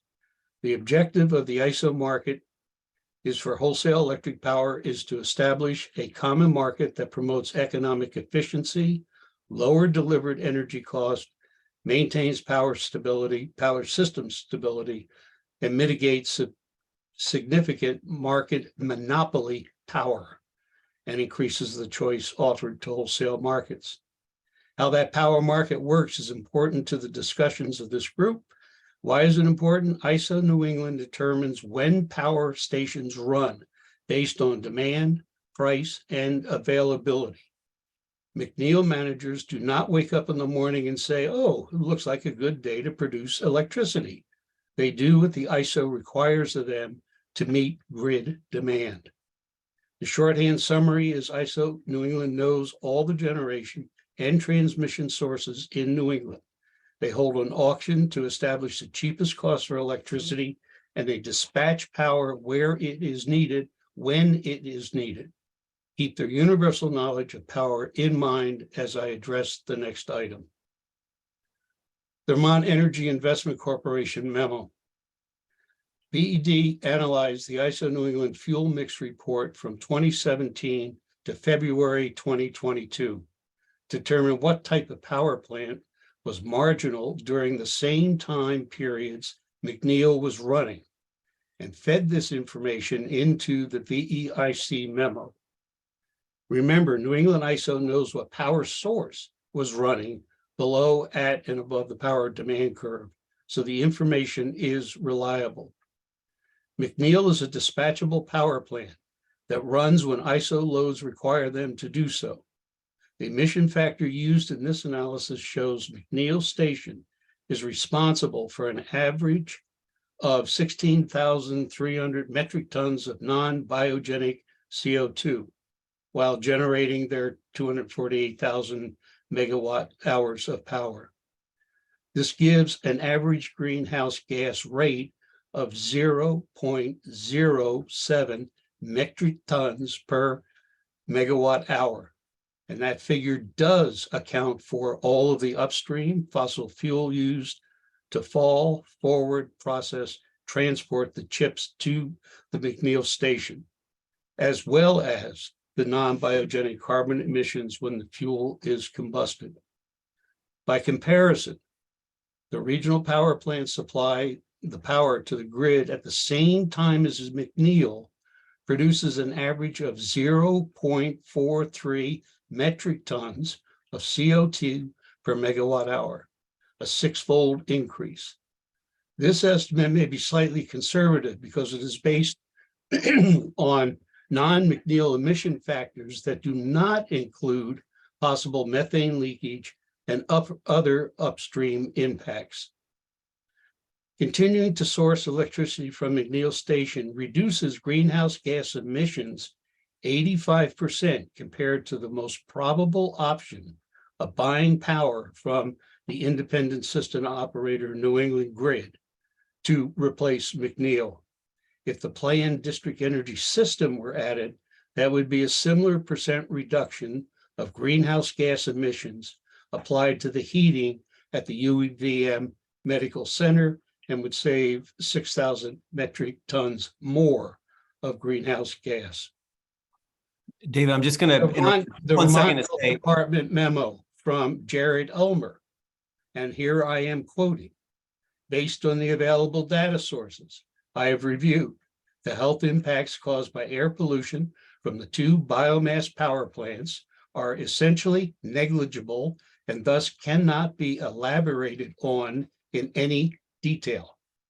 From data in the memo, Chittenden County has one of the lowest asthma rates in Vermont, and a report from the Vermont Health Department, Vermont Cancer Data pages, February 2003, shows Chittenden County cancer rates are no higher than statewide averages. I don't intend to be an apologist, but I think there are some facts that need to be considered before the council makes its decision. okay. All right. Thanks, David. And so if I understand you correctly, I mean, there's some additional information you think that would be helpful for the council before it approves something like this. Is that what you're saying? I think there's Oh, okay, I'm not, thought I muted myself. I think there are some larger issues to address than McNeil in terms of carbon loading. Now, if there are health issues, maybe we could get at those, but I don't think we're in a position to responsibly replace this power source. Okay. Thanks, David. Okay, great. Erica, I'm assuming that's an old hand from you. No, I actually have a second question. And it, so for the task group, that's not related to the health impact. Okay, So I asked my first question because it was related to the conversation around the health impact. great. Okay, what's your question? Yeah, go for it. So for the group, the other question I have is related to the diversity of electrical generation sources, and kind of builds off of what David was talking about in terms of being able to replace the electricity generated at both of those plants. I'm not super versed in in power or in electrical generation and where we get our power from, but I just, as it relates to supply chain and our vulnerability related to single sources of any commodity, I just wonder how the diversity of electrical generation and the way that we get our power was looked at and weighed against the overall impact of the greenhouse gas emissions from these facilities. Not specifically with those plants, but just in general, the future of utilizing biomass at any scale. How do we weigh the impact of a lack of diversity of electricity or heating generation sources with the overall impact of the greenhouse gas emissions? And so if anybody could talk about how that was discussed, that would be great. Okay, thanks, Erica. Liz, I don't know if that was something that was part of the conversations. Yeah, I started off thinking I could answer your question, Erica, and I'm not sure I can hit all of it. But we did have presentations on the regional mix of generation as well as Vermont specific generation sources, along with the relative size of these two electric-led biomass facilities that operate in state and when they operate. For example, we had data presented, I believe it was by BED, although it also may have been from the Department of Public Service, on the times the plants operate and what the other mixes are at that time. For example, McNeil operates more like a baseload source nights and winters, offsetting other sources that operate at that time compared to, say, for example, intermittent solar, which operates at different times. So we did have some of those. Of course, the actual greenhouse gas accounting of any source can be complex and depends upon both the time scale that's used as well as whether it is full life cycle versus point of generation. Those issues also were discussed. I'm going to stop there just because I know there was more to your question, but we did consider those aspects as well as specific data on these plants and when they operate and how often, what seasons, and what other sources operate at those times if these plants were not operating. We also wanted to discuss other things like biofuels, but it was not in our scope of work. And when we went to you to ask you to increase the scope of our work so we could discuss those, you said no. Okay. Okay. TJ? Yeah, thanks. I'm going to zoom out a little bit here, I think, and just ask, I guess it's related to some of the points that are being made. And I want to ask, how exactly the consideration happened, if there was kind of analysis and values put on one policy priority versus another. and the reason I want to zoom out is because we've talked about McNeil a lot, and McNeil and Reigate are called out in the recommendations. And I think we should be thinking about as a council, not necessarily picking winners, or in this case, maybe picking losers of a particular technology or a particular resource, but really kind of saying what is the goal here, and why are we recommending what we're recommending. And so I'm concerned when the council says, hey, we should phase out a resource, or we should not allow a particular resource that we for electric generation, that instead it should be we should only allow resources that meet this emissions criteria, or we should only allow resources that balance emissions criteria with these, public health impacts and other factors. Reliability was brought up of a 24/7 baseload resource that, that's the world I live in the Department of Public Service. So that's very important. If that goes away, we're importing energy. Where are we getting that? We're paying a lot for that reliability through natural gas resources in Connecticut now. And so what exactly are we comparing to?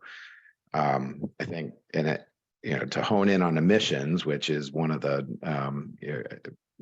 probably the primary charge of the Climate Council, we do have a life cycle analysis being done. And, I'm not in the day-to-day of that, but as I understand it, that is going to give us a life cycle emissions analysis of biomass from electric generation and from thermal heat.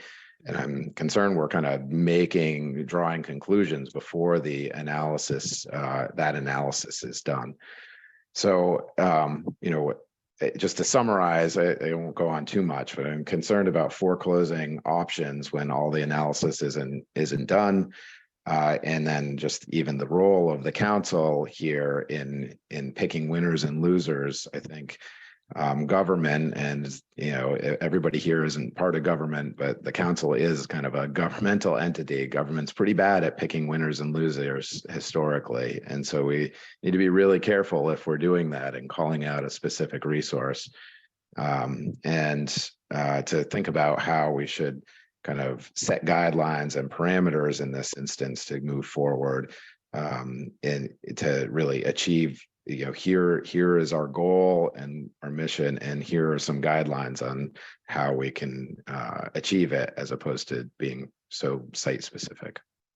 And TJ, given the time, I'm interested with the comments you're making, are you signaling that you are inclined to choose something like option 1 over option 2? Are you inclined to say this package is concerning to you because it draws some conclusions rather than providing these guidelines, or draws conclusions before all the analysis is done?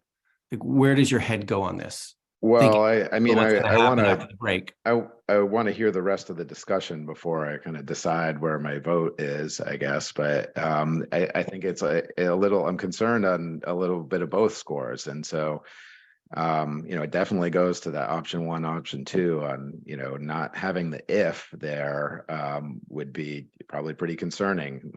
Maybe that's obvious from my comments. And then also more broadly, and kind of the role of the council. Yeah. Thanks, TJ. Okay, let's take a few more hands. I know we're running a little bit over when we said we'd go for a break. I just want to be conscious of that. Julie Moore, go ahead, please. Sure, I can be rather brief in that TJ highlighted a number of the issues I wanted to bring to the fore as well. One is just the ongoing work around the life cycle analysis, and I think the useful information it would bring to inform recommendations on down the line, and just want to make sure folks are aware that work is underway, and may lend itself to sort of revisiting these recommendations once we have benefit of those outputs. And then just I share TJ's same concern around getting having the council weigh in on almost a facility specific set of recommendations. I think his suggestion that we think about criteria or a framework that could be used and applied a little bit more broadly could be helpful. Recognizing our universe of biomass facilities is relatively small. I don't think it's a stretch to think that then folks could turn to the Climate Council and look for recommendations on significant solar projects or hydropower projects. And I just see that as well outside the charge we've been given from the legislature. Okay. Thanks, Julie. Bram? So, I have a couple of thoughts. One is that I think as has been mentioned, it's a good idea to keep in mind our overall goals and the criteria which the law suggests we base our decisions on, which is hitting the statutory reductions in CO2 emissions and doing it in a cost-effective way, in a technologically feasible way that prioritizes social justice and, all other things being equal, delivers the greatest co-benefits. I think within that context, I respectfully disagree with Secretary Moore and TJ that we have two big biomass facilities, and I think it's reasonable for us to make recommendations as to what should be done with them. As I've said before, in general, I think lighting anything on fire is a bad idea. And relative to points 1 and 2 in the memo about not expanding our biomass, seems pretty clear to me. If we're building new infrastructure, we want to build low carbon infrastructure or zero carbon infrastructure. So if we're putting money towards expanding our generation capacity, let's not expand generation capacity of things that produce carbon. Let's expand our solar and our wind and our hydro and other zero emissions capacity. But I think it is also true that, as David alluded to and others have, if we were to shut those down now, we would be drawing natural gas. And, natural gas, CO2 emissions relative to biomass emissions, aren't hugely worse. However, there are, as well as co-benefits, there are co-damages. And, one of the co-damages of biomass is you're beating the forests up a bit. So, I think from my point of view,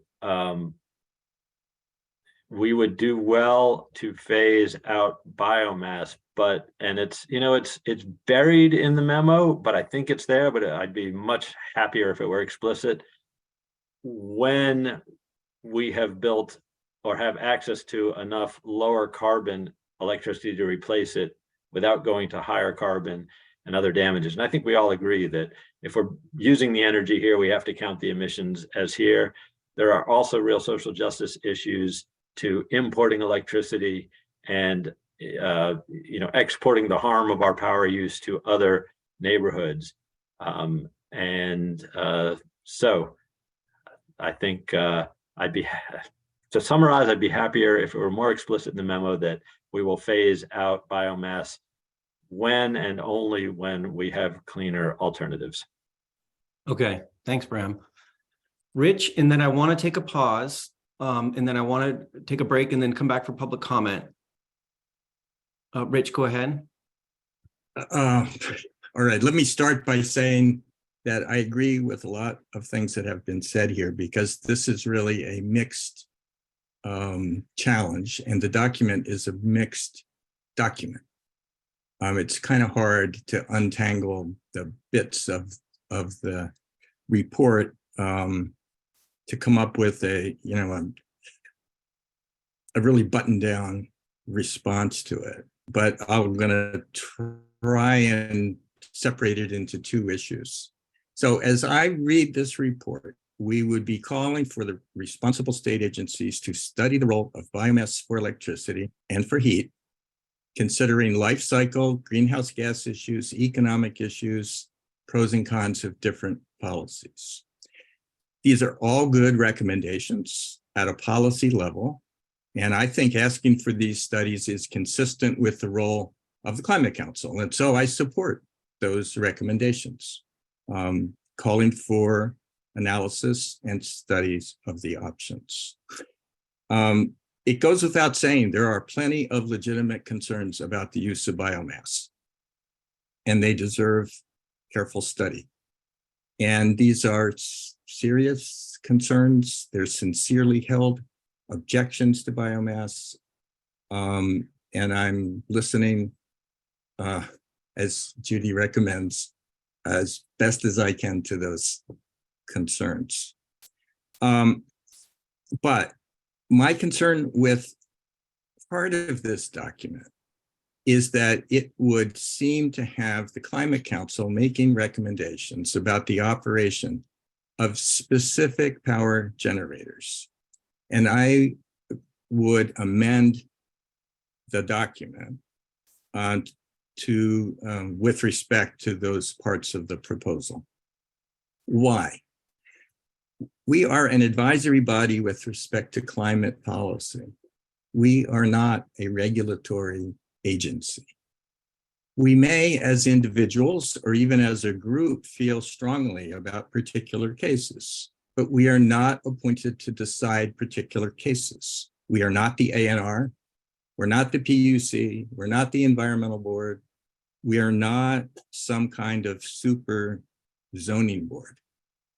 And I have a concern that if the Climate Council decides to issue opinions about an individual power plant, why shouldn't we issue opinions about a proposed transmission line or a solar power project, or for that matter, a sewer line extension, a ski area expansion, or a highway, or a housing project?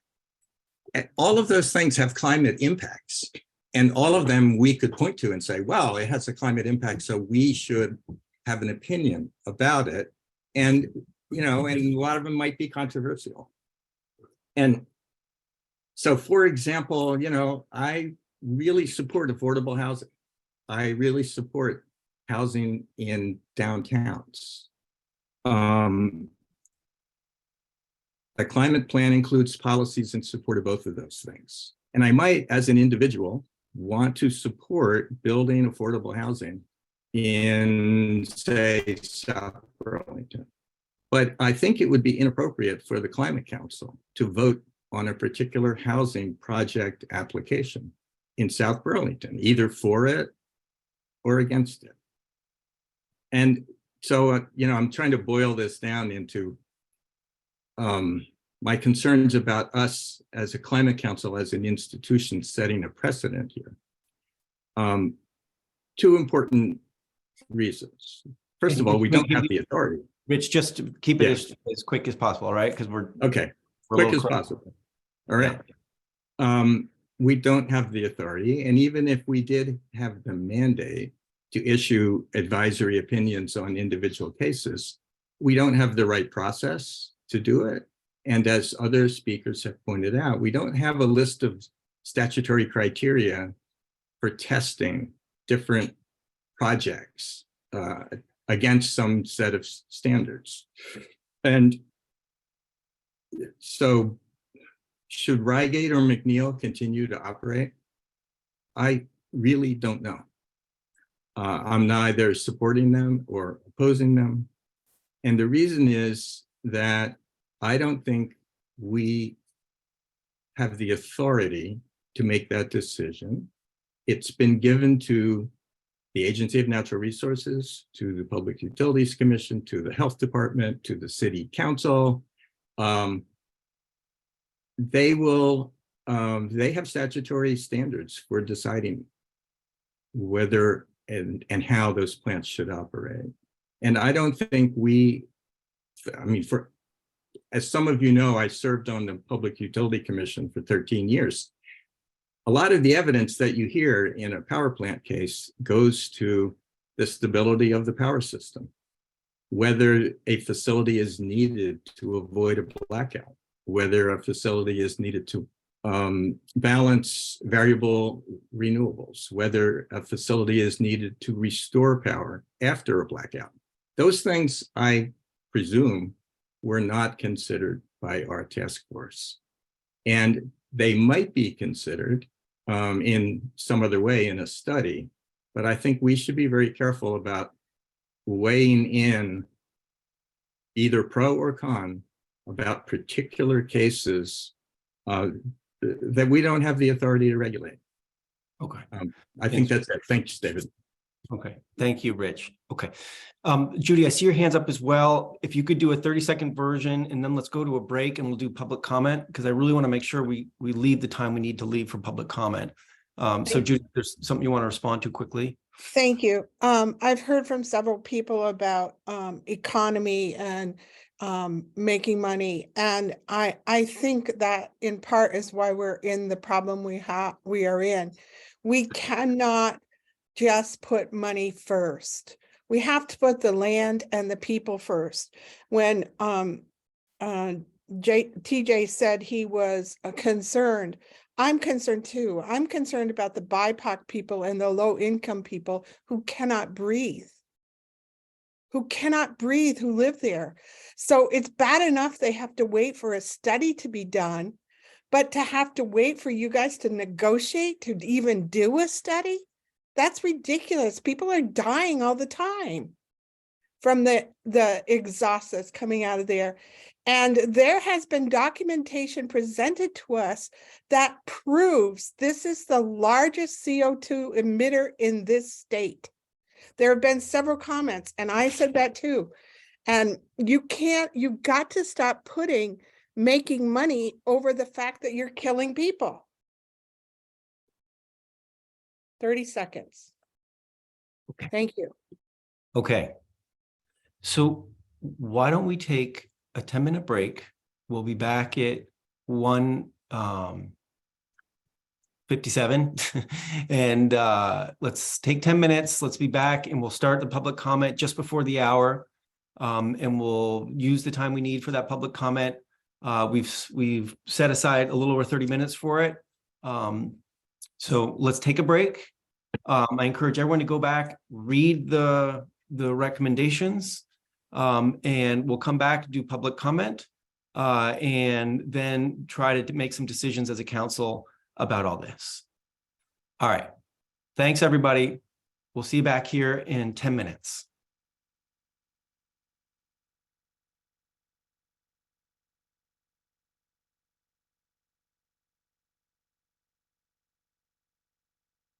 Come back. If counselors want to turn their camera on, that's fine. We're going to spend some time with public comment. We had budgeted 35 minutes. We're running a little late. We'll use the time we need to have. And if we need less than that, we'll use less than that. I'd love to get a sense from folks who would like to make a comment. If you could just raise your hand in the Zoom right now, so I get a sense of who's out there, and folks that may be interested in making a comment during this section. So I'd encourage you to raise your hand. If you're having a hard time with the hand raise, just throw in the chat that you'd like to make a comment. Okay, great. I'm seeing a number of hands. So what I'm going to do is I'm going to ask folks to really be respectful of the time limit to help everybody get a chance to say something. And so I'm going to set that at 3 minutes. If you don't need 3 minutes, don't use them, but I'm definitely going to let you know when those are up. And so again, we're doing this to make sure everybody gets a chance to speak, and also counselors get a chance to react to this. In the same way, I encouraged the counselors and others to have some better angels in how to do this. I'll throw these guidelines in the chat again. These are coming from the way the Biomass Task Group tried to work together, and just be thoughtful. One final thing I'll say is, in my experience in this, it's really helpful to have a laser focus on the issues and the concerns, what you're thinking about, and not do a lot of attacking of individuals. That doesn't sit well. It doesn't work well usually as an effective strategy. So I'd encourage you to be tough on the substance and not on each other. So with that, I'll just grab hands as they're listed up here, and I'll be keeping track just to make sure you leave time for others. So Cheryl, go ahead, please. Hi, okay, well, interestingly, I looked back in my notes, I'm going to try to be really succinct, and I know that some others are going to probably talk about some things that hopefully that I don't need to, but I want to say that the council you guys didn't want to take the ag and eco recommendations against the use of biomass, so you created a task group to study it. That group did, but now still it seems like you're not wanting to take the recommendations that the task group came up with. And, you know, you want a process, but then you're not allowing that process to be used. And you said, this is like, I don't understand what's going on. You know, I looked in my notes, and as a matter of fact, I opened, interestingly, right up to the page of the date, November 29th, 2021. Your meeting at from 8:30 to 12:30. You know, you were tabling the biomass recommendations that the Agriculture and Ecosystem Subcommittee came up with, and they wanted to talk about getting biomass out and for public health issues and for home heating, as well as big industrial places like Reigate and McNeil. And I opened right up to it. I took notes on what you guys were saying. So you specifically asked for that.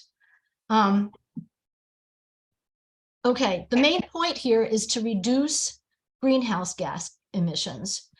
Carbon dioxide is a greenhouse gas. Somebody's unmuted and I'm getting feedback. I'll try to solve that. Go ahead. Yeah. Thank you. Wood emits more carbon dioxide, methane, nitrous oxide, etc., more greenhouse gases and black carbon and particulate matter 2.5 size and 10, of course, more than fuel oil, more than fossil fuels, more than coal, more than natural gas. And you want to use that. You want something that's reliable. Okay, but coal is just as reliable. And you know what? Less greenhouse gases come from coal. Carbon dioxide is carbon dioxide no matter what. This group went through and worked really hard on looking at all those details. And even the people who want to be able to keep burning wood agreed that it's not a good idea. This was not stacked on one side, but stacked far on the other side of the issue. And yet, you're not taking their recommendations. It's going to be worse. You need to get rid of the things and bring carbon dioxide emissions down. And putting wood out there is going to increase them. And I'll let others speak more. Thank you, Cheryl. I appreciate that. Yep. Anna or Anna? Yes, Anna Mejia, and I'm speaking as a private citizen right now. I know I've spoken in the past on behalf of other organizations, but I'm just speaking for myself today. And I want my understanding around the Climate Council that is the membership is responsible for the Climate Action Plan, which is a plan that will outline how we plan to meet the requirements of the Global Warming Solutions Act, how we're going to reduce emissions. And what I'm hearing from task group members and members of the public is wanting to point out some injustices and inequities in Vermont's approach to reducing carbon emissions. And they are saying this is how we, not just, hey, there's this injustice, but this is the way that we can address these injustices, how we can correct these things. And I think what I'm hearing from some climate counselors is that we don't have the authority to intervene in this way. And I disagree. I think you do have the authority. And while other members of whether the legislator or ANR or the PUC have, their own rulemaking authority, the charge on this climate council, as I understand it, is to advise. And so that's what we're asking, like advise advise these groups. And I also think that I would like to put in, as I have since January, I think, make just a repeated request for people in this climate council to put the people most impacted by these instances, like in positions of power, in your positions. Because I feel like in the past, and what I keep hearing from counselors is a commitment to honoring a just transition, to honoring equity, and for me, the way I read into those commitments is, okay, you're going to amplify the concerns, you're going to amplify the things that people in these communities, disadvantaged communities, most impacted by the impacts of climate change, or the generation of, or like McNeil, you're gonna do something with that. And I'm not seeing that. So what I'd ask, if you're not willing to be amplifying those voices, let somebody else have their turn. Somebody who has that direct experience have a seat at the table. And yeah, I just want to see you put the people closest to the power, closest to the pain, in power. And I also want to point out this thing that I'm noting is a lot of the concerns, a lot of the concerns about how our current status quo, which I think we all recognize is inequitable. A lot of those concerns are coming from a lot of Indigenous leaders, a lot of people of color, low income communities.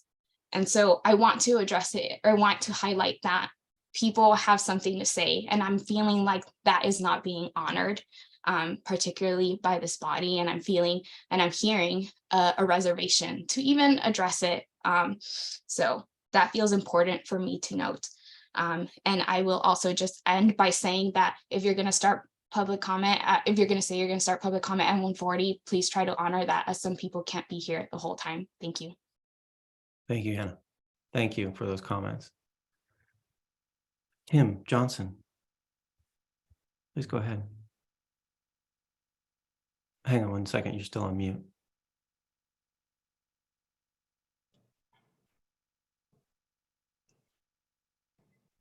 For some reason, I can't hear you, Tim. I don't know what's going on. It might be a double mute or something like that, but I'm not hearing you. Maybe others are. I can't hear you right now either. Turn up your volume on your home machine. Maybe. I don't know, though. Now, what I would recommend, Tim, sometimes literally signing out and signing back in sometimes can solve it. And so I'll put you right up in front of the line if you want to try to sign out and sign back in. And there's sometimes it's which microphone your computer's selecting. And so there's a little up arrow down by the mute button. And if you click on that little up arrow by the mute button, you can see which microphone is being selected. Make sure it's the right one. If you want to mess around with that a little bit, I'll go to Ashley Adams and then come right back to you, if that's okay. Yeah, okay. I'll come right back to you if you can figure out those volume things. Ashley, please go ahead. Yeah, hi. I just am disturbed at the level of misinformation that I've observed today at this meeting. The science around burning biomass is clear and it's not in dispute. And yet several folks here have tried to cast doubt on that.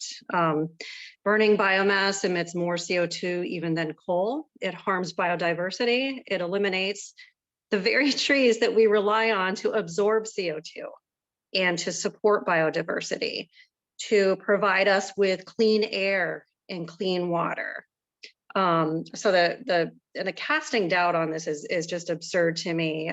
There are innumerable peer-reviewed studies, meta-analyses. I can share all sorts of information with you. I think that the biomass task group heard from some world-class scientists. I think that information, perhaps members of the Climate Council haven't seen and should. And here they are about to vote on these recommendations. That work has been done.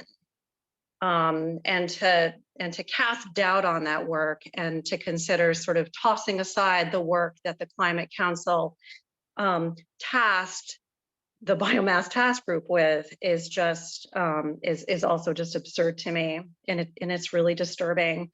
A member today, a gentleman earlier, pointed to this VEIC memo, that it's not a study, it's not based on science, it is a memo that Burlington Electric continually points to quote unquote prove that McNeil is responsible for an 85% reduction in CO2 emissions. Go to the EPA website and you will find that in fact, McNeil emits 453,000 tons of CO2 in 2021. So I'm not sure how we can all sit here and pretend that that doesn't happen. The EPA itself recognizes those CO2 emissions, and how we can, with a straight face, ignore the fact that McNeil is the largest emitter, the largest polluter, the largest entity emitting CO2 in this state, pretend that that isn't a fact is just beyond me. And I want to leave time for others, so I will wrap up, but I remain confused about the role of the Climate Council in light of this process today, in light of the fact that all of this important information has not yet even been shared with legislators who have just jammed through a S5, and I'm having a hard time even getting the words out because I'm so confused and perplexed at why this sort of parallel process has taken place, and why all of this information was not shared with legislators. I have not been served as a Vermont resident. Nobody has been, and it's a dereliction of duty is what it is. So I'm ceding the floor to someone else. Thank you. Thanks, Ashley. Thanks for the comments. Let me just test and see if Tim's got audio going on here. It's still silent, Tim, and I don't know what it is. One option is to sign in on your phone or something like that, a different way. If you could, my colleague Cameron Hager, who should be on the line, it can be helpful at trouble solving as well if you want to text him.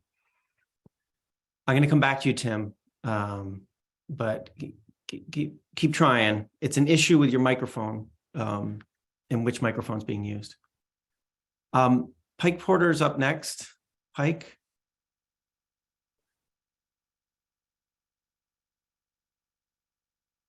Pike Porter. Yeah. Yes, thanks for taking my comment. Can you hear me? Yeah, absolutely. Okay. So earlier in the chat, I provided the EPA link so folks can see how much emissions McNeil generates. I want to speak more generally to the idea that this Climate Council and this administration are continually to consider biomass burning carbon neutral. Julie Moore, in front of the House Environmental Committee a couple of weeks ago, said that that's the position they take. She incorrectly said that that's in accordance with IPCC guidelines. The guidelines do not at all say that burning wood should be considered carbon neutral. The EFG pathways analysis that were provided to the Climate Council consider carbon neutrality of burning wood. That's informing your work. The EAN studies are suggesting that biomass burning is carbon neutral. Jared Duval just today posted this misleading document that suggests that biomass is somehow in some kind of closed loop where the trees don't absorb anything but their own CO2 emissions, and totally ignores the fact that the trees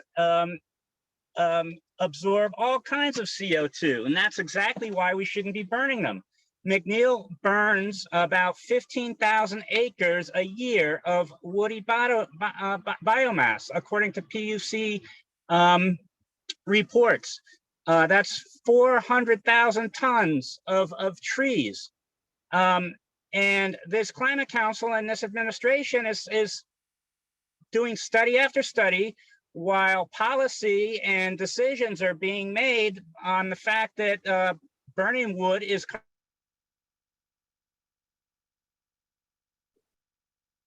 Mike, I just lost you for a moment. I don't know if your internet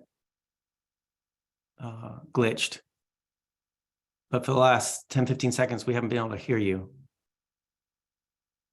It's not, if that policy doesn't change in the near future, I'm going to file a lawsuit against the state and the director of ANR for not following 10 VSA 582G.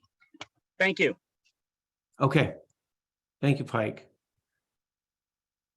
I'll keep going back to Tim Johnson if you give it a second. If you have a phone that might work, Tim, that's another way to do it. And Camera might be able to give you the information if you want to call in. There's ways to dial in or use the app on your phone. Next up is Bill. Bill Sayre. I may be mispronouncing your last name, Bill. Sorry about that.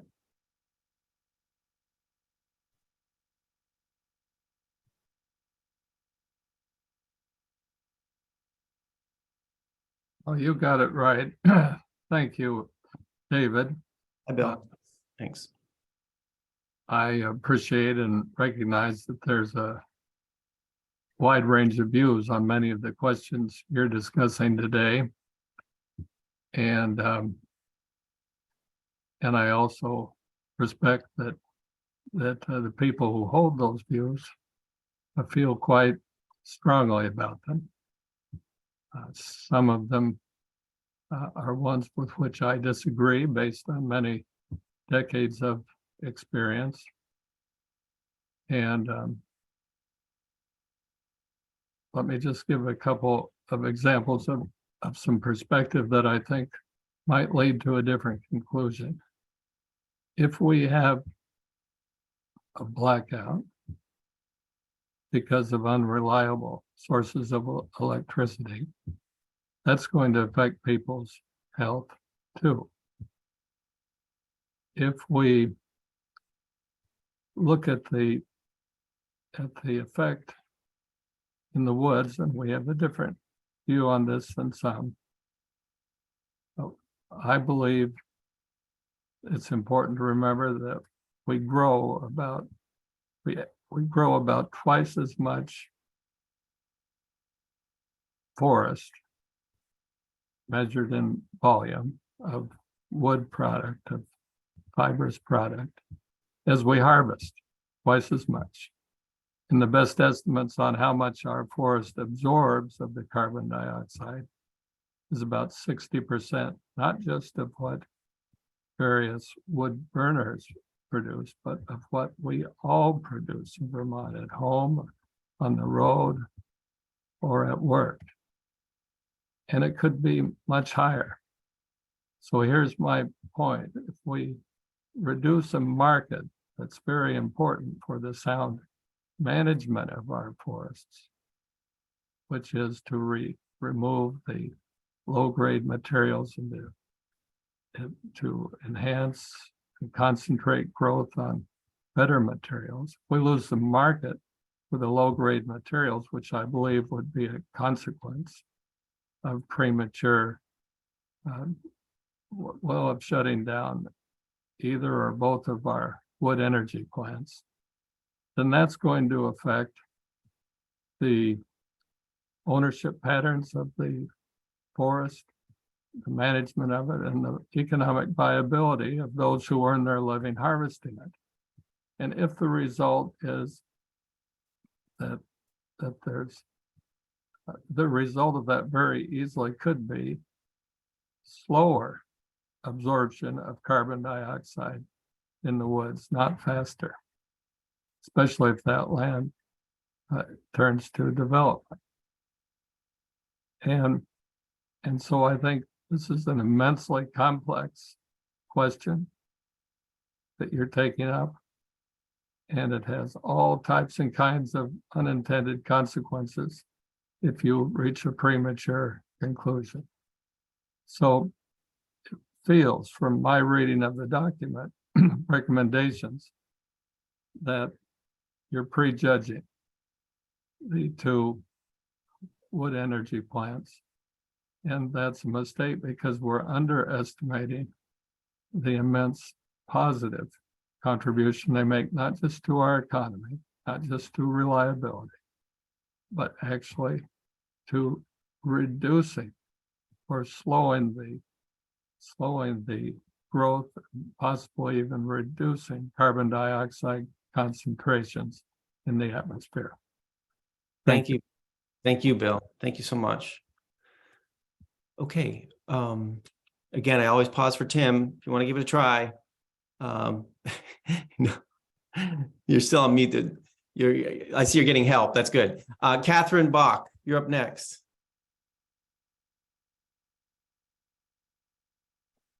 Thank you. And first, I'd like to say that I really appreciate everybody's work. And it's impressive how seriously you're taking this, but it's a serious, very serious question. It's like the survival of all of us. And I find it, from my point of view, not too hard to decide which of the facts that I want to believe. But I'd like to tell you a story a little bit to make my point. When I was a kid, I was kind of mischievous, and my brother and I, we once decided we were going to do some science. So we got a glass jar and we went through the house and we put a little bit of everything in there. And then we went into the garage and put some paint and some gas and everything in it. And then we stirred it all up and we thought, I wonder if it burns. So we caught it on fire. We light it on fire and the glass cracked and it ran out, and the fence in our backyard behind the garage caught on fire. We ran and got the hose and squirted it, and it took a while for all the gas to burn and for it to go out. And it smelled terrible, and it was obvious that burning any old thing was not a good idea. A few years later, I read Silent Spring. I was 13, and I was really a lover of the forest and of nature. And I thought, oh my God, the grown-ups are going to ruin the world. And in listening to all of you, I started thinking back about our little experiment there. And would we as kids, we could have gotten a metal container and remade the experiment. And then we would have noticed that it smelled terrible. So we could have put something on there to filter it. That would be putting like putting a scrubber on a coal-fired power plant or on a wood-burning power plant. And what I would like is for us to be the grown-ups in the room and find solutions that really do reduce carbon emissions in every way without cutting down forests or causing any other harms. Thank you. Thank you, Catherine.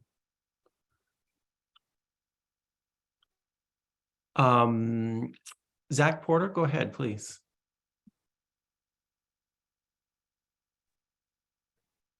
Thank you, David. Can you all hear me okay? Yep. Great. I appreciate the chance to comment today.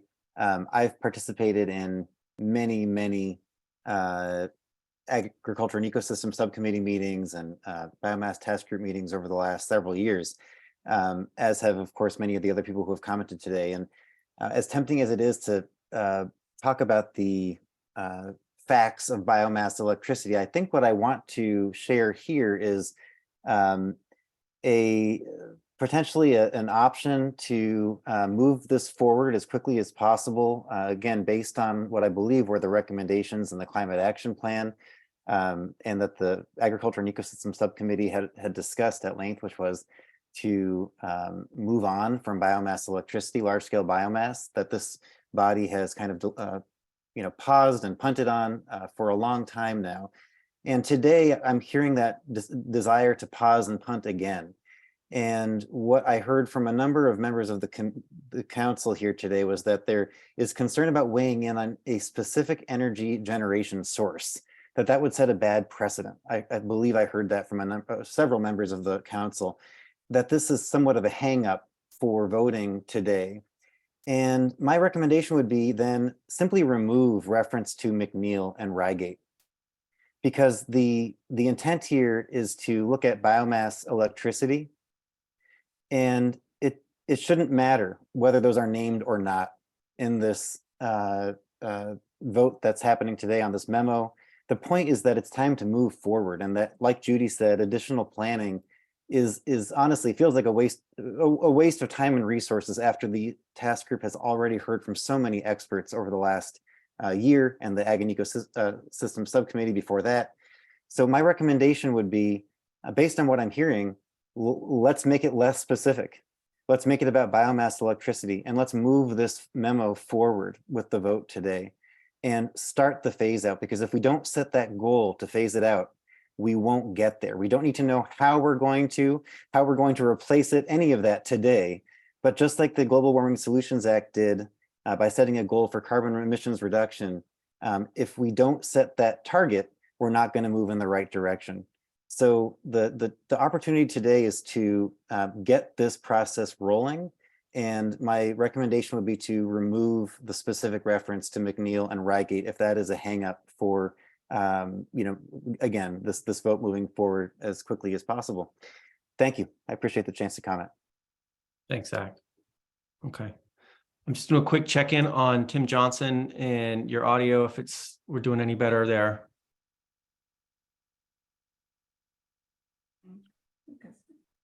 Oh, I hear something. Do Tim, you you want got to it talk? now? Yeah, we got you. Okay, thank you. We're here now. Perfect. Appreciate your patience with me. My technology's on computer. I'm a little bit illiterate on that, so I apologize.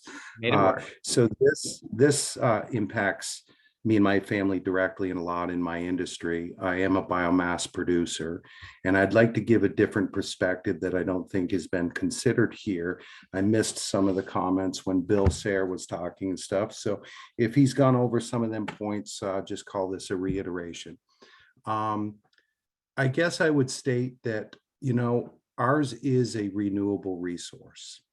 As soon as a tree is cut, the forest starts regrowing again. That's proven. It's, there's no debate on that. It's about the impact in our climate. And I get the organization that you guys all represent and others that are speaking. I guess my challenge to the point is that we're looking for a cleaner climate. Why isn't the focus on helping and investing in technology for cleaner burning technologies with BED or Rygate and others in the region? And why do we focus on investing just in solar or wind and other? I'm all the above approach, but I believe the negative impacts of solar aren't truthfully portrayed constantly. I see that solar arrays most commonly are put up in our best agricultural resources in our land. That's pretty impactful, because all of that land then becomes condemned in a way that you don't have any other use for it. You have no means of providing food source, localized food source, which is important, just like localized power source. And I guess my biggest problem is when it's looked at is that it's green. I think one of your council members stated perfectly fine, I think his name is David, said that localizing power is very important, and we're not putting it into somebody else's backyard, all of our emission problems. And the emissions and I guess the entire green energy process regarding solar isn't just clean technology. As soon as it's installed, absolutely, you won't get me to debate with anybody that it is, I guess, net zero right then and there. At that point, I would say to you that it isn't. The conversation has to extend of where did they get the materials to extract, to make these panels? What went into making those panels? The facilities, the factories that do this, and the transportation is such, and the infrastructure building it. We're back onto my point in biomass. Our logging industry has gone through a lot. We're under the agricultural umbrella, just the same as farming. Vermont has been a long-stand steward of the land, but our industry has gone through some hurdles, and we have had many challenges, and we've abused a lot of things. I will be the first to say that, but we've also learned a lot of things. And I think helping that process move forward in education, not naysaying, in cleaner technologies and investment to keep that around. It's billions of dollars of economic impact directly to families such as mine that have been generations in the logging industry. We've been around thousands of years logging and farming. How much more do we got to prove other than just try to get better? And I would say to you, reserve all of your intentions on restricting or doing away in general with biomass or advising as such, and maybe invest in helping us move forward in a cleaner way. And that would be the appropriate way instead of impacting families such as mine, which you're eliminating a major part of our industry and our livelihood. And I know health is a concern. Go ahead. Thank you. And now I'm on mute. Thanks, Tim. I appreciate that. And thanks for your patience and getting your audio set up.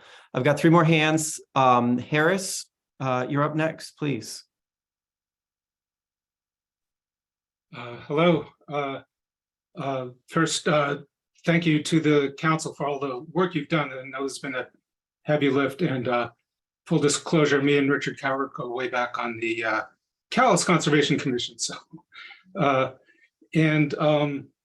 I'm a licensed forester in the state of Vermont, so I'm coming from that perspective. And I also live in Burlington, so I'm very much not interested in adding pollution unnecessarily to Burlington.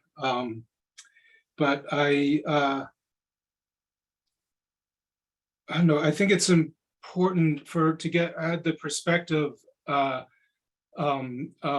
well-managed forests supplying the wood to these facilities.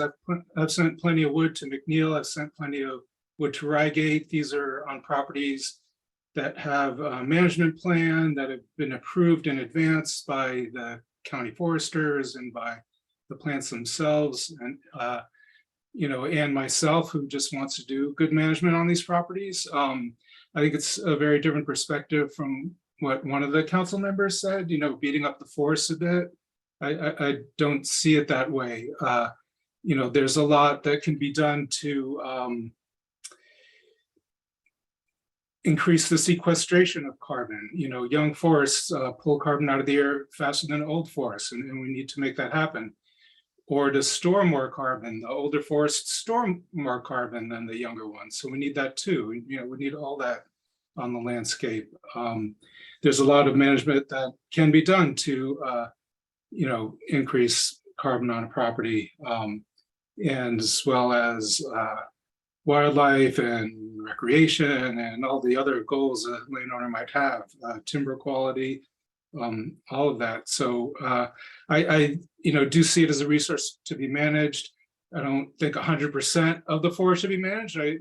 Wilderness is also appropriate in places, but I don't see supplying a supply of wood, be it chips or saw logs, as a negative.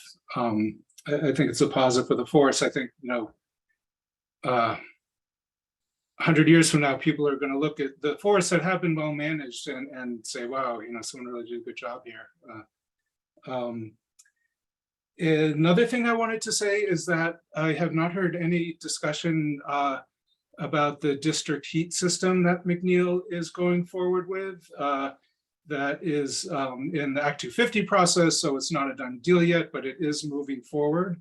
That's a very different situation from when this Climate Council started and was looking at the carbon impacts of biomass electricity, and that improves the efficiency tremendously. So I think this council should look at that. And I have a lot more to say, but I'll just stop it there.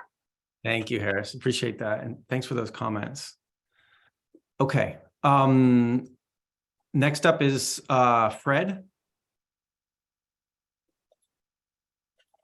I see Fred G on the Zoom. I hope that's the right name there. Okay, can you hear me now? Yep, we got you, Fred. Okay, great. Okay, so my name is Fred Blanchberg. I actually work as a consulting forester, also a licensed forester in Randolph.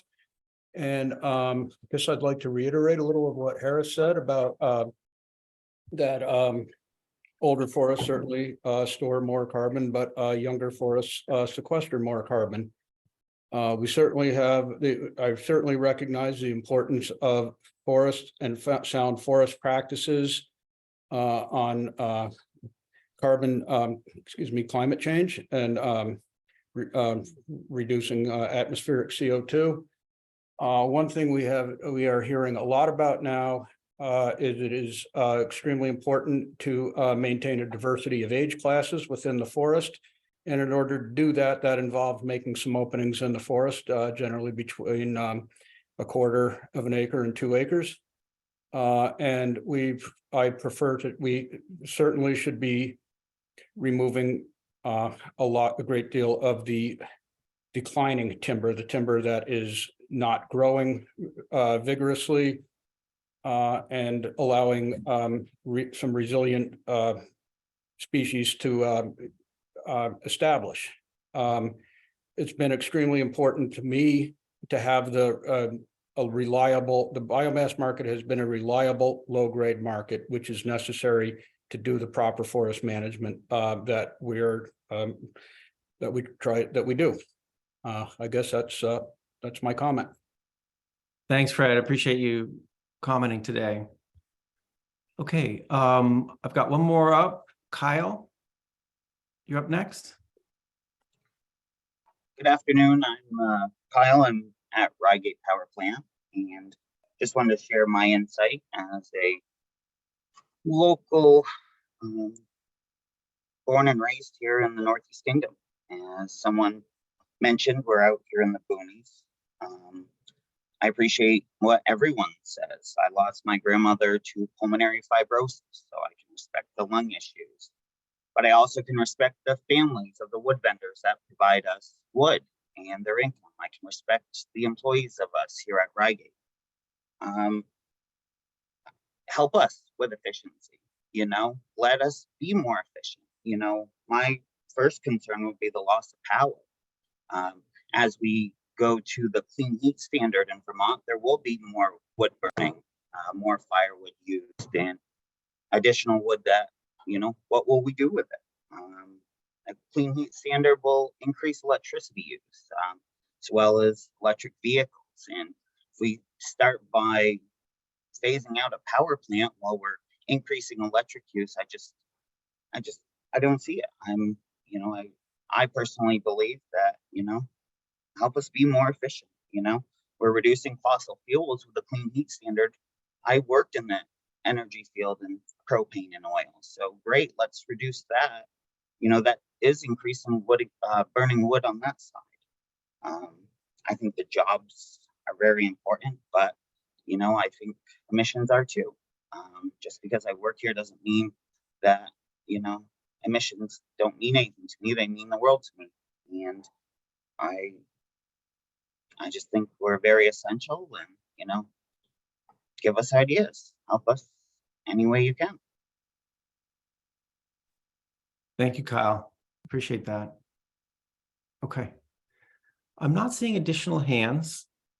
And this comment period was a great time for folks to have used the chat as well. And I've seen some activity in the chat, both from folks who are joining us, observers this meeting, and counselors. So this is a good opportunity to do it. As we move into this last period of time, I'm going to ask that we, in the same way, let's keep the cameras on for counselors only. And let's use the chat just for counselors in this last period, so that the council has a chance to really work as a group. All right, so now we're going to transition into this last section around some decision making. As folks mentioned at the beginning, you'd want some time to react to what you heard in the public comment. So let's start there. If folks have some reactions to what you heard, some thoughts about how it makes you feel about the decisions you're about to make and the votes you're about to take, let's go ahead and have some of that back and forth among counselors now. And then let's go ahead and vote within the next 5-10 minutes, okay? Paola, go ahead. Thank you. So my work is like my day job is with Building Green, which focuses on the built environment and only sort of tangentially on the grid itself. The grid is very complex. And so as part of my work, I've been looking into, there have been claims for a long time that that wood building is inherently climate smart, meaning that it's carbon neutral. And we've known for maybe a decade that that's being questioned more and more. I think that for, until about a decade ago, the science on burning wood for electricity being carbon neutral was like, it was just considered settled. But I think there have been many studies since then that have kind of called that into question. And I wouldn't say that there is new scientific consensus that it's not. But I think that the risk is very high. So I agree that it's a bad idea to bank a lot on building a bunch of new biomass burning power plants. So I definitely agree with the first recommendation that we should not be expanding this until the science is settled. And then I do sympathize with this idea that we maybe shouldn't name specific power plants and kind of try to make micromanage decisions about the grid overall. But I don't think that I would stand in the way of it going through if the specific power plant names were kept in. But I definitely sympathize with that kind of point of view. But overall, I feel pretty in favor of not risking, because I look at what's going on in Europe right now. They banked on biomass power plants, and now they're having to cut down old growth forest to feed them. And that's like a disaster. Is probably not where we would end up, but it's a possibility, and it's a case study that's right there in our faces right now. So I just want people to keep that in mind and think about this as not so much, well, we know what the answers are, but more as what are the risks associated with building new, expanding, and then, potentially not phasing out. Thanks. Thanks, Paula. Yeah, helpful. Bram, go ahead, please. To address the couple of people who said McNeil's the biggest emitter in the state, it emits X 100,000 tons of CO2. How can you ignore that? That's a basic fact. My sense is that no one is ignoring or denying that. It's a little beside the point, though, because the point is there a better alternative? So I just want to keep us focused on that. And a better alternative, agreed, means throughout the whole life cycle, and not just on CO2 emissions, but on health effects. And as earlier people pointed out, the entire life cycle of mining, everything you need to build solar panels and batteries for electric cars and all that. So we need to look at the whole life cycle, but no one is pretending that McNeil is not a big emitter. Thanks, Bram. Jared? Thanks, David. First, I just want to say that I really appreciate all the hard work that many individuals in the task group put into developing these recommendations. This is a complex and difficult topic. And I also want to thank everybody who showed up to provide public comment. I want to just share a little bit of my thinking on these issues. For the following reasons, I cannot support the recommendations as drafted. Many of the recommendations are written in a way that seem to presume that if this issue is studied, the outcome would be a finding that biomass electricity generation should be phased down. And while I am certainly open to and hopeful about the possibility of eventually phasing down biomass electricity generation over the longer term, in the near to medium term, I think we need to clearly understand and appreciate the unique capabilities, including the system reliability capabilities of a generation resource that is dispatchable 24/7, unlike most other forms of renewable electricity. I cannot support calling for a phase down of biomass electricity generation if the effect in the near to medium term could be to have its grid capacity and capabilities replaced by fossil fuel sources. My biggest concern with the recommendations is recommendation 2, and I want to say why. I read it as opposing increasing the efficiency of the McNeil plant via the addition of steam heat or district heat. The feasibility study that was conducted for the city of Burlington estimated that the proposed district heat project would reduce fossil gas commercial sector consumption in Burlington by 11.5%, which would make it the single biggest step that Burlington can take to reduce commercial sector fossil fuel use. And district heat is already named as one of the 4 key pillars of Burlington's net zero roadmap, which was adopted by its city council in 2019. So I cannot support a recommendation, again, recommendation number 2, that could lead to higher fossil fuel use and higher life cycle greenhouse gas emissions. As with all complex energy decisions, I do not think that the relevant question here is district heat a perfect solution? I believe that the relevant question is, how does the district heat option compare with the available alternatives? And my understanding is that the primary available alternative would be continued fossil gas use, which again, I cannot support when there is a non-fossil fuel and lower emitting alternative available via district heat. I also do not see recognition in these recommendations of the important distinctions between biogenic and fossil or geologic emissions, or a distinction between site-based emissions and life cycle emissions. Just a little bit more and then I will end. While I agree that emissions from wood heat should not be considered carbon neutral on 10 to 20 year timescale, they can be carbon neutral on longer timescales, say 50 to 75 or 100 years. Often you will hear in response to that, well, we don't have 50 to 100 years, and I very much agree. But the same rationale is also true when applied to fossil fuels. We do not have millions of years either to burn geologic carbon that cannot be renewed on any natural time frame. So in a situation where a combustion energy source must or will be used, either for reliable or dispatchable electricity generation or for heat, I would rather have it be from locally sustainably sourced wood, which is a part of the biogenic carbon cycle, than from fossil fuels whose geologic emissions are not already part of the biogenic carbon cycle and that represent a net addition of carbon emissions. I believe that opposition to all biomass functionally amounts in the near to medium term to a defense of fossil fuels as an excuse to continue fossil fuel dependence for longer than Vermonters or the climate can afford. That's why, unfortunately, I cannot support these recommendations as drafted. Okay, thanks, Jared.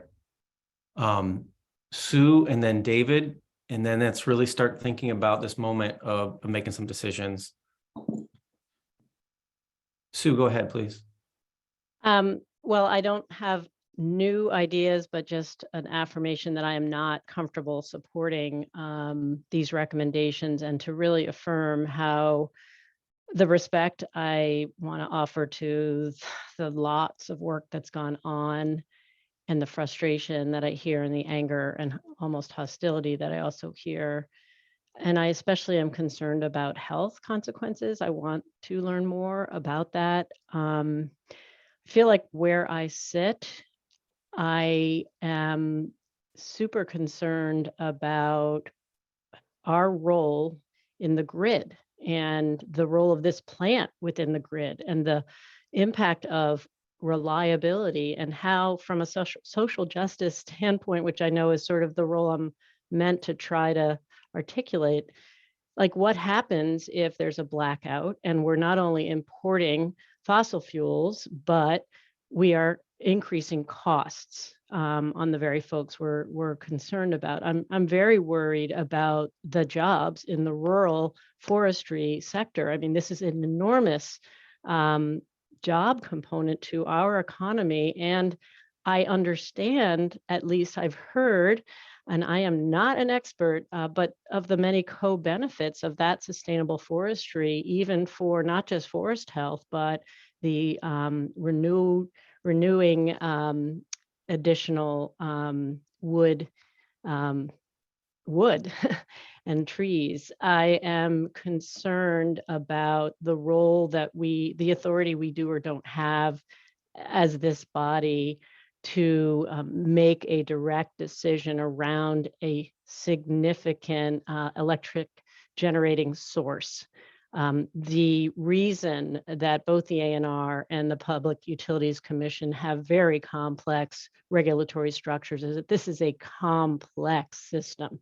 And to take out a major source of this system, I don't know the consequences of it. And for that reason, I am really uncomfortable, which isn't to say that the reasons aren't compelling and concerning to me, but I do not feel that I have the ability, the authority, and certainly the information needed to make such a consequential decision. And I am worried about some negative impacts in terms of the social justice costs, job effects of such a decision. Thank you.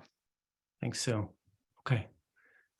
David, go ahead, please. And we are super tight on time at this point, so I'll ask folks to be as synthetic as possible. David, go ahead, please. Okay, I'm unable to support option 2 because it, in just its language, assumes that we have full knowledge of the results that are called for in the studies that are part of the document. That brings me back to the point that I made earlier. It is unclear to me how you then separate out various things that you do want to do and don't want to do in the document with even option 1 in place. It presumes that you have an end goal in mind. Goals tend to be self-fulfilling because that's where you're aimed. And as part of this confusion about the rest of the document, there's a section that recommends that the state planner prepare for phase out of wood biomass electric generation at McNeil-Rygate. Again, we can't say that because we do not have the information that the document itself calls for. Keep it local in terms of your dollars. That really strikes home. Been advocating for that for a very long time.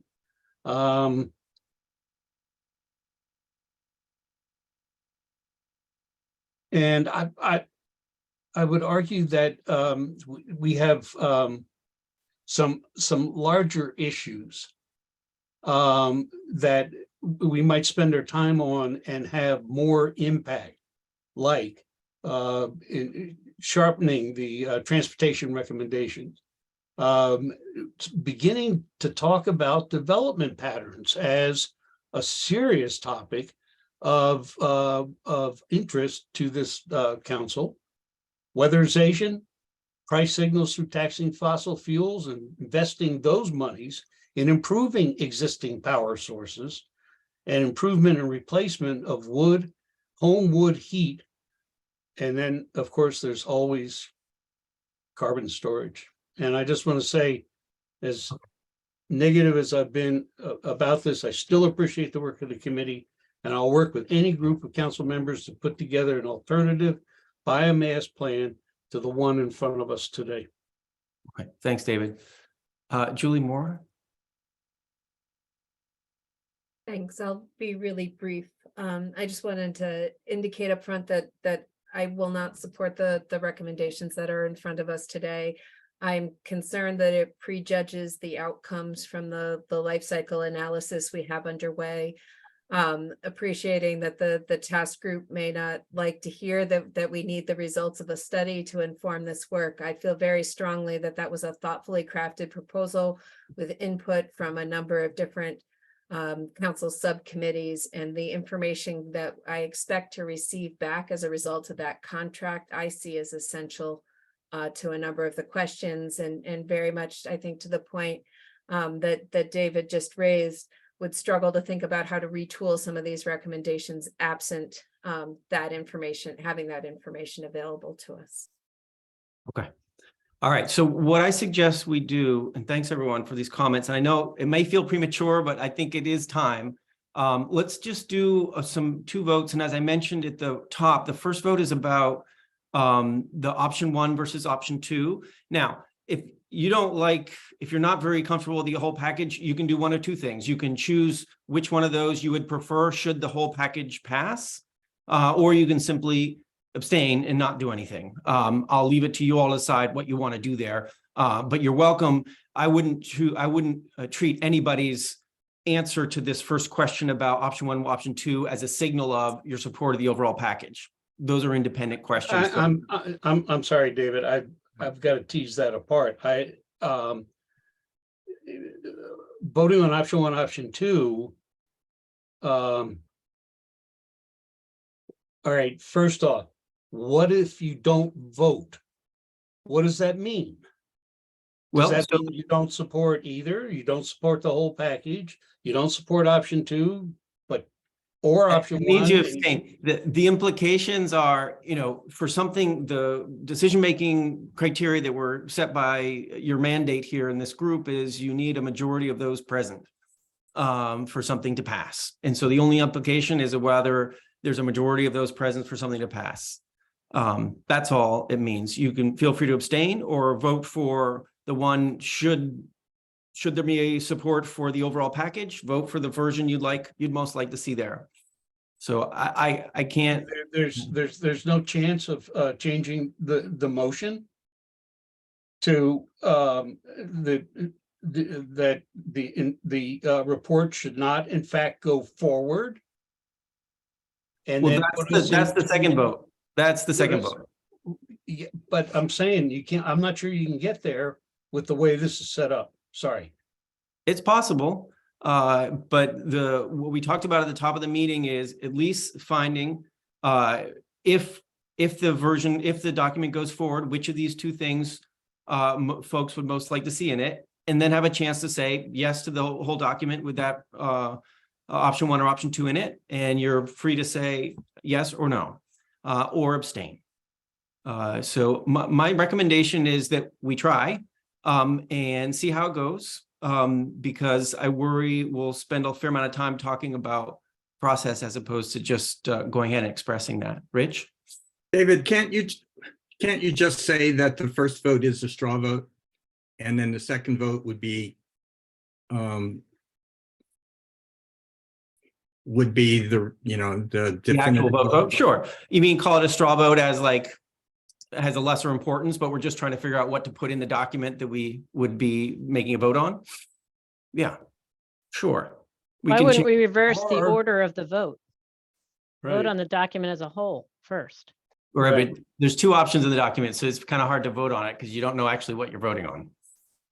Right? So you do need to settle on that. So here's what I recommend, folks, just in the interest of time. And I realize it's a little bit of an odd situation, but let's go ahead and try to choose between option 1 and option 2, what should go in the document, and then we can vote on the document. Does that work for folks? And let me ask you again to clarify, if you don't vote, you are rejecting both options and in fact the report. Is that true? You can explain your not voting however you want to explain it. Yep. I want to make sure that people casting this ballot know what their vote says. You can vote for option 1, option 2, or vote 0 by not voting, and you're rejecting the whole document. That's okay. If that's how you want to say it, yes. But not how I want to say it. No, but people can abstain for different reasons, David. So I'm not going to force people to abstain for a particular reason. It is perfectly okay for you to say, I'm abstaining for this reason. That's absolutely okay. All right. And then we're going to vote on the overall document. Okay. Now, if you haven't received the thing to vote on, just drop in the chat what your response would be between option 1 or option 2 or abstain. And Cam and I can make sure it gets put into this into the document here. So let's go ahead and do that for option 1 and option 2. I don't see it. Okay, it'll be in your email, but it's, I'll share my screen so people can see what I'm seeing. And if you're not seeing this as a counselor and you want to explain what you're doing, just drop in the chat. Cam and I can put it in for you.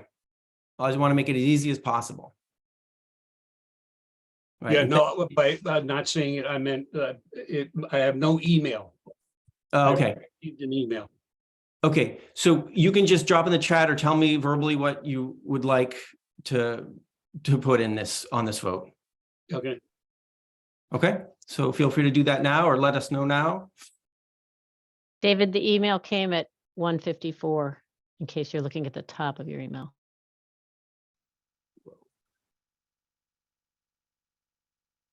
Yeah, no, it's not here. Sorry. I'll put it in the chat. Yeah, you can just drop it in the chat. That's fine. We're happy to fix it for you.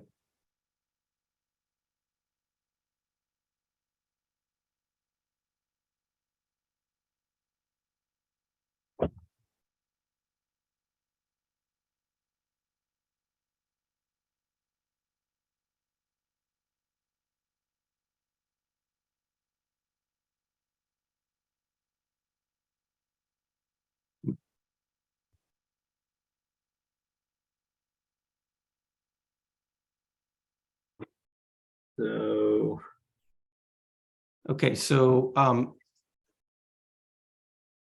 so Kelly said she'd support option 1 if someone wants to fill that in for her okay. in the chat. Rich? Oh, someone did. Thanks. And Rich, Thank you. Rich, I'm going to put a 1 for you unless you tell me to put something else. Yeah, 1 is fine for now. Okay. And Ryan Patch, did I just erase what you were doing? Okay. So if we have 14 of you here, to have a majority, that's, in my math, that's 8, right?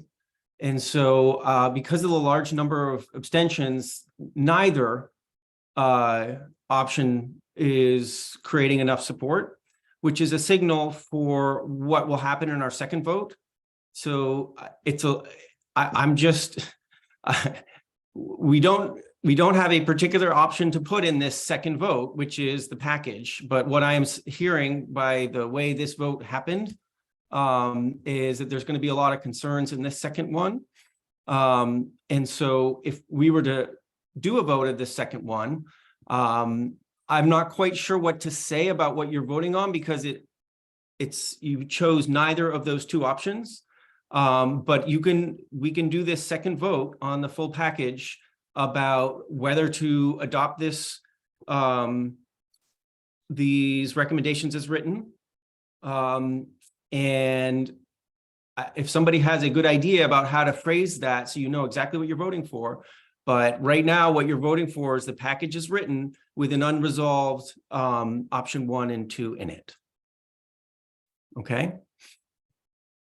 So let me ask you all to, you'll see at the bottom of this spreadsheet is a tab that says full package. If you click on that tab, full package, you'll see what I'm seeing on the screen right now. And you're welcome to put a Y for a yes or an N for a no. And then we'll see what we've got. I think we have a preview of it based on the previous vote, but let's just confirm it here. And David, I'll put that in for you.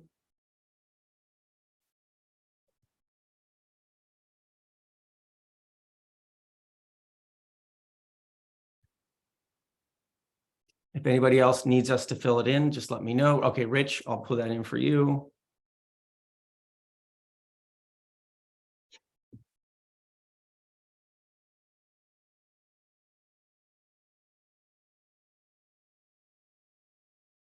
Okay. So as you're filling it in, and if folks are watching on the screen, you can see that there is not a majority support for this to push it forward. And so I think what our job is right now, it's 3 o'clock. We do need to create a pathway as a council to addressing the concerns that you all have said. Because clearly there are important aspects of the recommendations that you all have spoken about today, and there's concerns you have. So let me just memorialize this moment to say the recommendations as they came up didn't have your support as a majority support. And so let's talk very briefly, and I want to be conscious of people's time, but I think we do need to take 5-10 minutes and just say, okay, what's the pathway ahead on this? I certainly have some ideas, but I don't want to be the one driving the ship on this. I feel like there is an opportunity for counselors to get together, particularly counselors from the different subcommittees on that task group, for counselors to get together and figure out a pathway that addresses the concerns you all expressed and respects the important work that was done in that task group and the work you want to preserve. Bram? You know, it feels to me that there is probably a path forward, and there are lots of concerns. So what I would like personally is someone to whom I could send a memo with my concerns, you know, i.e. what it would take to get me from a no to a yes, and that person or that group could collect them all and see if there is enough common themes that it could be recrafted to get majority support. Great. Thanks, Bram. So in that spirit, it seems to me that there's an opportunity to do exactly that, to lift up these concerns, and not just the concern, but also what it would look like, as Bram says, to embrace the parts that are important and to get over the concern so that you can agree on something. And that's going to require thinking not just about what's important to each of you, but what's important to the others as well, so that you're able to find that space of what actually you can agree on. We'll need a point person on that. And I'm just curious if folks, if we have any volunteers to be a point person to receive what Bram said. Anybody willing to step up and play that role as a point person for gathering these concerns and seeing what would be something that would be agreeable?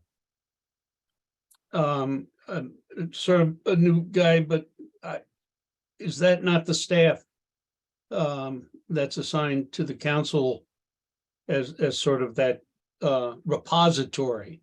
It's not a fiduciary responsibility. It's simply a collection. Yeah, that's a great question. And I think Julie Moore has something to say about that. I think we could certainly have climate office staff collect them. In terms of trying to compile them, that work really has to be done by a subcommittee. I don't think it's necessarily appropriate. That makes perfect sense. I was worried about, someone like me, a volunteer, totally volunteer, having to step up and do something like collect all this stuff. Obviously my email doesn't work as well as it ought to. So. No, I mean, I think we could have comments like Bram indicated could be sent to Jane, but then it would be a matter of what either group or subcommittee would want to take up the work of sort of compiling them into a revised set of recommendations to bring to the council. Thanks. Rich? I'm going to follow up on this idea that comments from individual counselors can be sent to Jane and collected. But, this topic, as we've discussed, cuts across the work of different committees. And I think that the way the council is organized, that the steering committee should then receive those comments, collected, maybe collated by the climate office, and then make a recommendation to the council as to what to do next. It's clear that we would need a a sort of straightforward, well-organized process to take this to the next step, without just going around the barn and ending up right where we are today. Thanks, Rich. Okay, so a specific recommendation that the steering committee looks over those comments and makes some recommendations around it. Okay. Paula? Yeah, I'm just curious. So I asked in the chat if the task group still exists, and Judy says, yes, it does. I don't see why it would go to the steering committee if there's still a task group. That's all. Okay. Yeah, I think one of the reasons, Paula, would be to the extent counselors need to be deeply involved in this stage. If the concern is among the counselors, more involvement by counselors will be what helps to address it.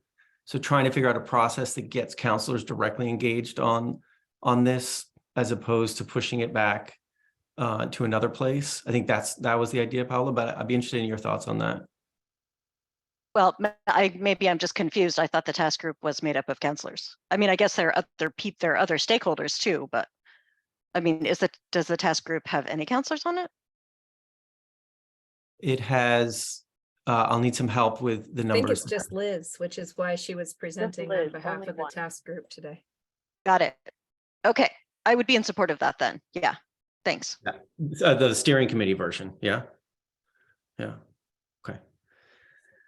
Okay, any other thoughts about moving forward? What seems to be crystallizing here is an opportunity for those who put a no in the column and those who put a yes, but really saying, this is what I'm trying to work through as a counselor on this.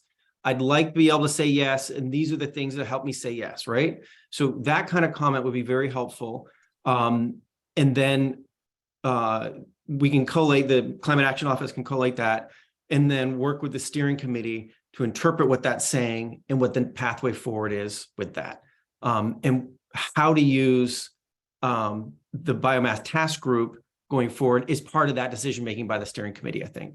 So if there's a role for that biomass task group in taking this next step, let's let the steering committee sort that out based on what's coming in the door here. Does that sound like a good pathway forward for everybody? Yeah, I see a lot of thumbs up. Okay, great. I'm Is sorry, that David, can I just be clear on what we're asking the steering committee to do? Is it to get receive the documents, review them, and then recommend a process, or to receive it and rewrite the recommendations? I think it's to decide on that process, and whether the process is, okay, well, we'll try our hand at it, or it's like, no, actually, we need this kind of group of counselors together, or we need to work with the task group in this way. That's the decision point. It's not automatically like, oh yeah, we'll rewrite it and it'll be fine. I think this is the kind of process that's going to be needed to get this council, which had a clear expression today, to a different place. Okay, I'm comfortable with that decision point of the process, I think. So thank you. Okay, yeah. Yeah. Any final thoughts on this? Okay, yeah, Paula, go ahead, please. Yeah, I was just going to suggest that if somebody created a Google form, it would structure the information into a spreadsheet, and then nobody would have to do any manual collating. Sounds great to me. We will try that. And if anybody has trouble with using a Google form like that, let us know and we can. Right here. Yeah, David Dean. Yeah, we'll work with you on that. The other thing, I would hope that either staff or the steering committee, if you get 8 of the same concerns, that you say you got 8 of the same concern, but you only show it once. So that it's not just unreviewed, my shoebox full of my tax records kind of thing. Right. Right. So there's some synthesis that needs to happen that will be important. Yeah. Yeah. And you can notify us of how many and the import people felt about that, but. Yeah. Yeah. Okay. Okay, anything else? I'm looking at the chat. There's a question from Judy in the chat.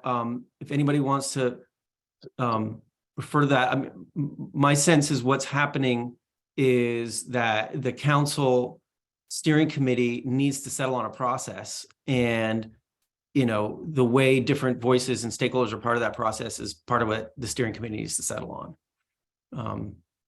I TJ? might just add to that. I mean, earlier we talked about Kelly or somebody from the Just Transitions committee being on the steering committee or coming to. This might be a good spot to invite them and ask them to come, and that because it's a process recommendation that could get some of the perspective in there that Judy's talking about in the chat. I don't know if that's enough. You know, those are public meetings also, but I don't know if that would help. Yep. Julie? I just flag, we're also short one steering committee member right now since Chris Campany did not re-up his council membership. And so we only have one of the two House appointed steering committee member seats filled. I don't know which body appointed Kelly, and if that's a sort of two birds with one appointment, but also if there are other interested House appointed members, I think there's probably a need for legislatively appointed members to organize themselves and figure out how to refill that existing gap on our steering committee. Yeah. And so that's a call out to folks, those of you who have been appointed by the legislature. There's a conversation to be had amongst you about representation on the steering committee. And we can solve that in another day, considering today's time, but just food for thought. David, a quick word, and then let's wrap up. Yeah, I need to be appointed to a committee. At all. You need an overall committee, yes. Yeah, and you know. Same. And Paul as well, yeah. That, yes, and the reason that hasn't happened is just waiting on the steering committee to confirm how to make that work well. Okay. So that, yes, thank you for bringing that up. Yeah. Okay. Folks, we are over time, and there was a final thing to do, which was sort of next steps and anything pending from March. Let me just turn to Jane for 1 second. Given where we are in the meeting, is there anything that's urgent to say from that that needs quick council attention before we finish up here?